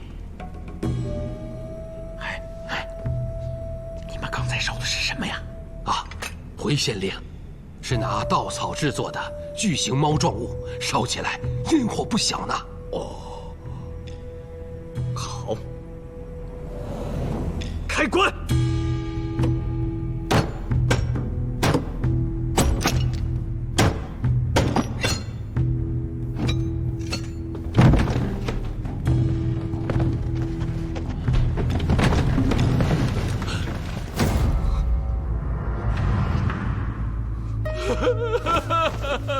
舅舅啊，我还说对不起你呀，没能保住你的坟墓。陆凌风，你不得好死！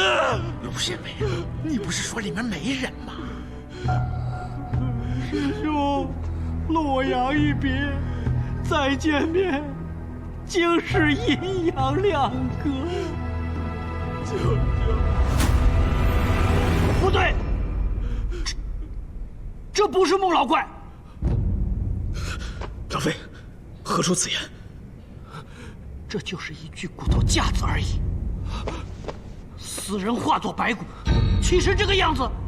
而且，这分明是一个身体修长的女子骨架。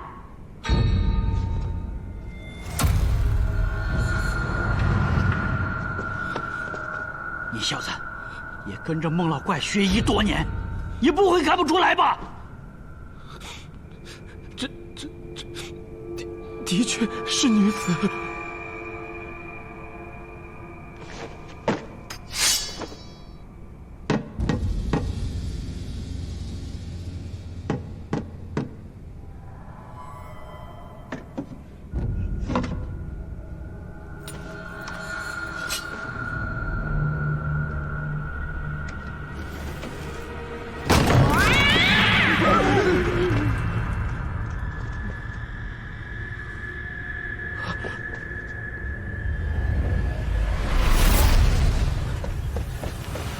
薛欢小哥，这栋废弃多年的房子里似有洞口，在前面，就在这儿。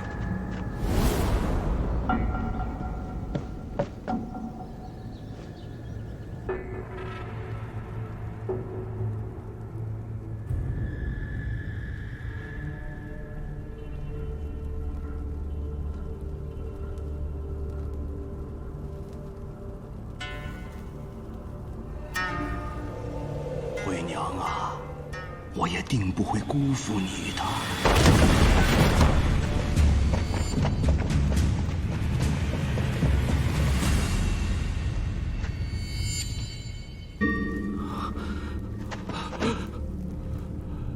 何人如此大胆？莒县县尉卢凌风。哼，还是来了，知道回来。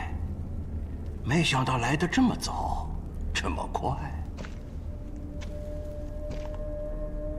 孟老怪，你真的还活着？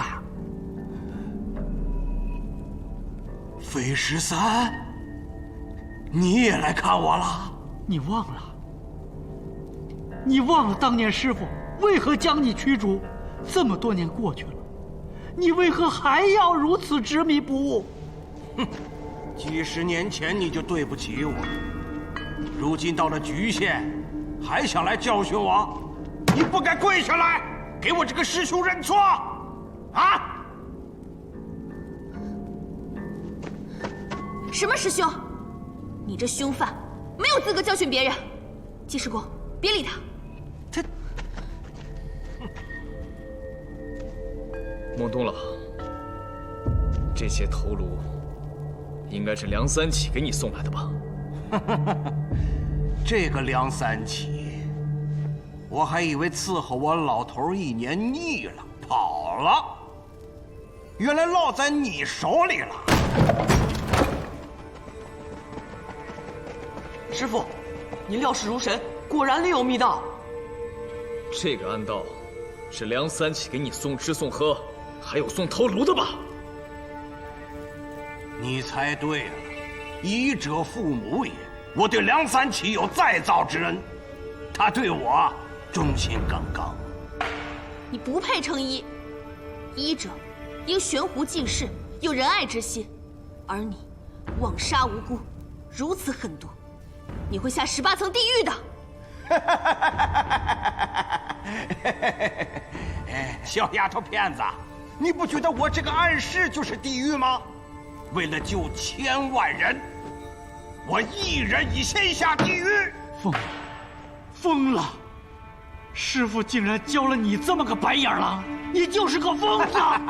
孟东老，40年前，只有17岁的管子君，也是惨死于你手。是，那姑娘如花似玉。你为何碎尸？我要留下完整的骨架，探研医术，注写古经，以救众人。40年了，我每日都给他烧香。如今啊，我把它装在了我的棺材里，就是替众生感激他。半年前，为了专心攻破头病，我服下了自制的药，可暂避气息，7日后复生。我这个外甥还算孝顺，真把我埋在了这阁楼当中。那面前的这副尸骨，应该就是惠娘的吧？是，梁三奇是唯一知道真相的人，可他是个色鬼，只知道找那些美貌的女子。我要的是有头病的，他找的，我一个都不满意。幸好，他来了。那日我饿极了，从通道上去，潜回众生堂，想在药库里猫到天黑，再出去找吃的。没想到，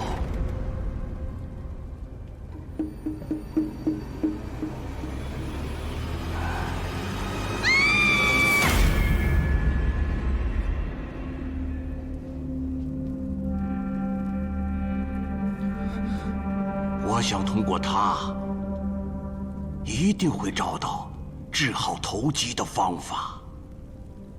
我会完成我的头痛书，让它千古流传。丢弃尸宝与寺院，是为了寻求心理安慰。你们这2个当官的，我给你们个造福百姓的机会。不都是秋后问斩吗？你们就把这儿改成个牢狱，每天随便给我点吃的。明年秋天，我定可完成头痛书。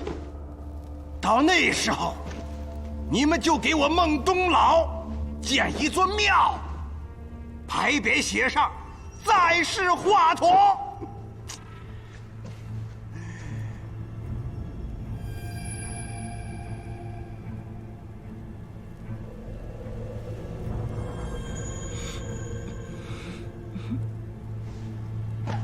怎么？你们觉得我不配有庙？我告诉你们，1000年后，人们一定会津津乐道于我的著作。谁会在乎我曾经是个人命犯？你罪大恶极，恐怕等不到明年秋天了。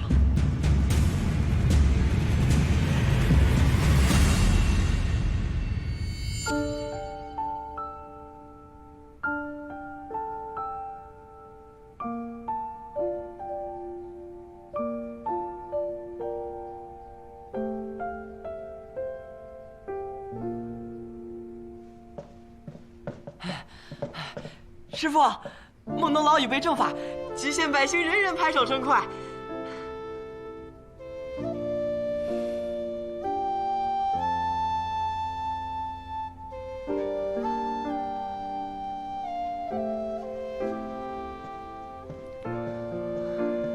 翟良为孟东老收了尸。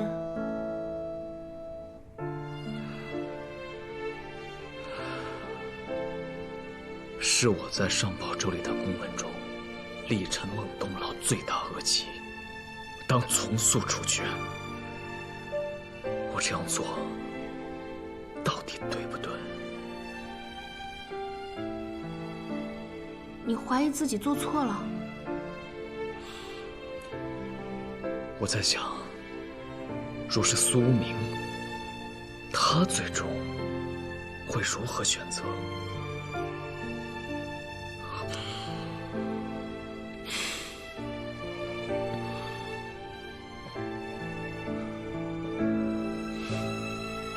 听说你要走，也该走了，都待了1个多月了。义兄一个人在南州，姬氏公跟薛环都不能回去，只有我回去了。老费如何不能？局县既无好酒，也没有像老少相携那样的佳肴。这1个月，姬氏公在忙什么？你不知道？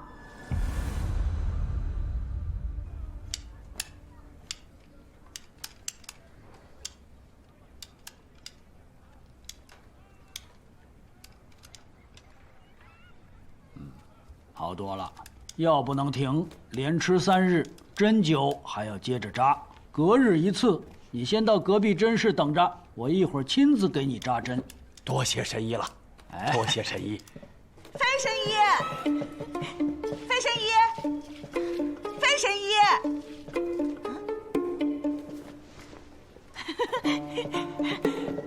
你怎么来了？回刀呢？我爹全好了。今天连续宰了3头猪，这会儿正要去吃请呢。喝酒啊？喝酒他怎么不叫上我呀？就是让我来请您的。请客的这位呀，也是您给治好的头病。啊，还有这个，我爹让我给您的，新鲜。一会儿您一定要多吃点啊。我肯定会的。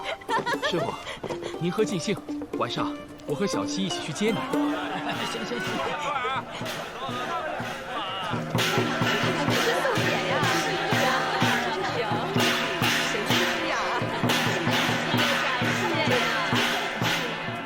多谢费医师。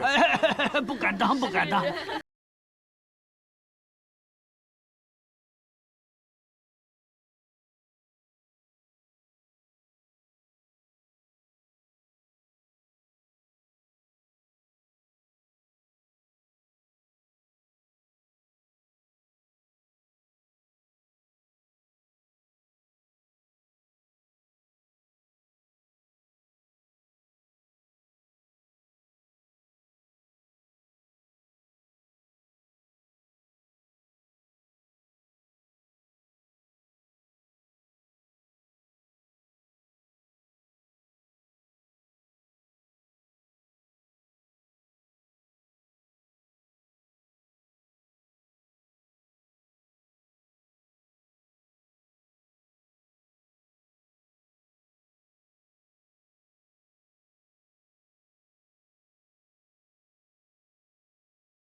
今世间情，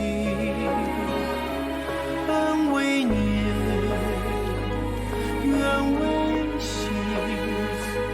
河山不修翻云覆雨，山伏荆棘高为愿求安心，为正义。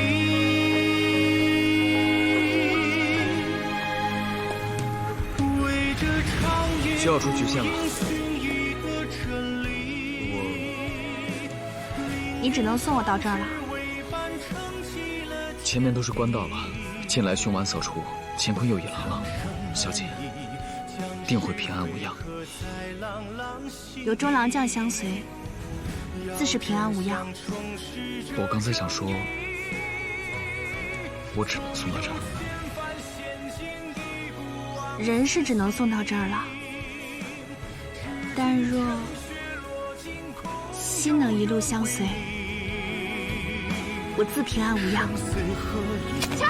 将情郎画进这好风景，冉冉正气，是心有所依。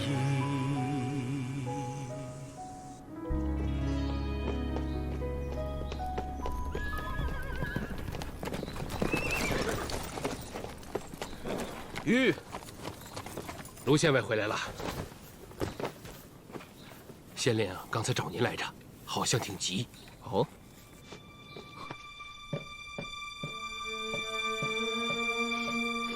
雷县令，叶县城，有何急事？卢县尉，你还是自己看看吧。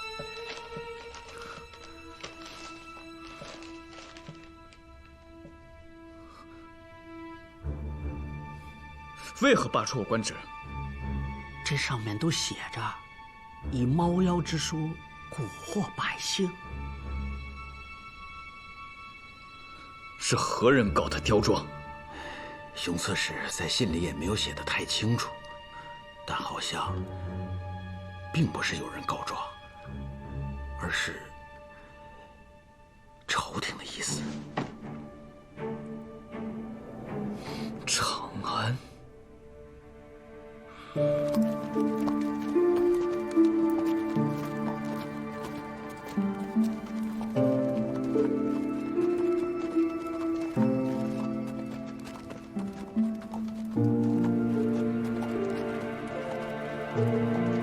一路平安，卢县尉，一路平安，一路平安呐！卢县尉，一路平安，一路平安！卢县尉，一路平安，平安！保重，卢县尉，一路平安，一路平安。卢县尉，一路平安。贤弟，在局县这2个月，雷某受益匪浅，由衷敬佩。今后雷某为官1日，必为民做事。卢兄，你正直无私，智勇双全。今日虽被罢官，但终有柳暗花明之时。卢县尉，就此别过，就此别过。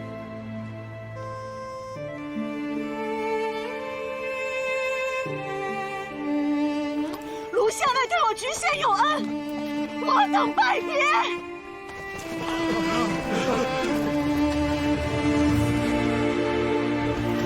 卢县尉，一路平安。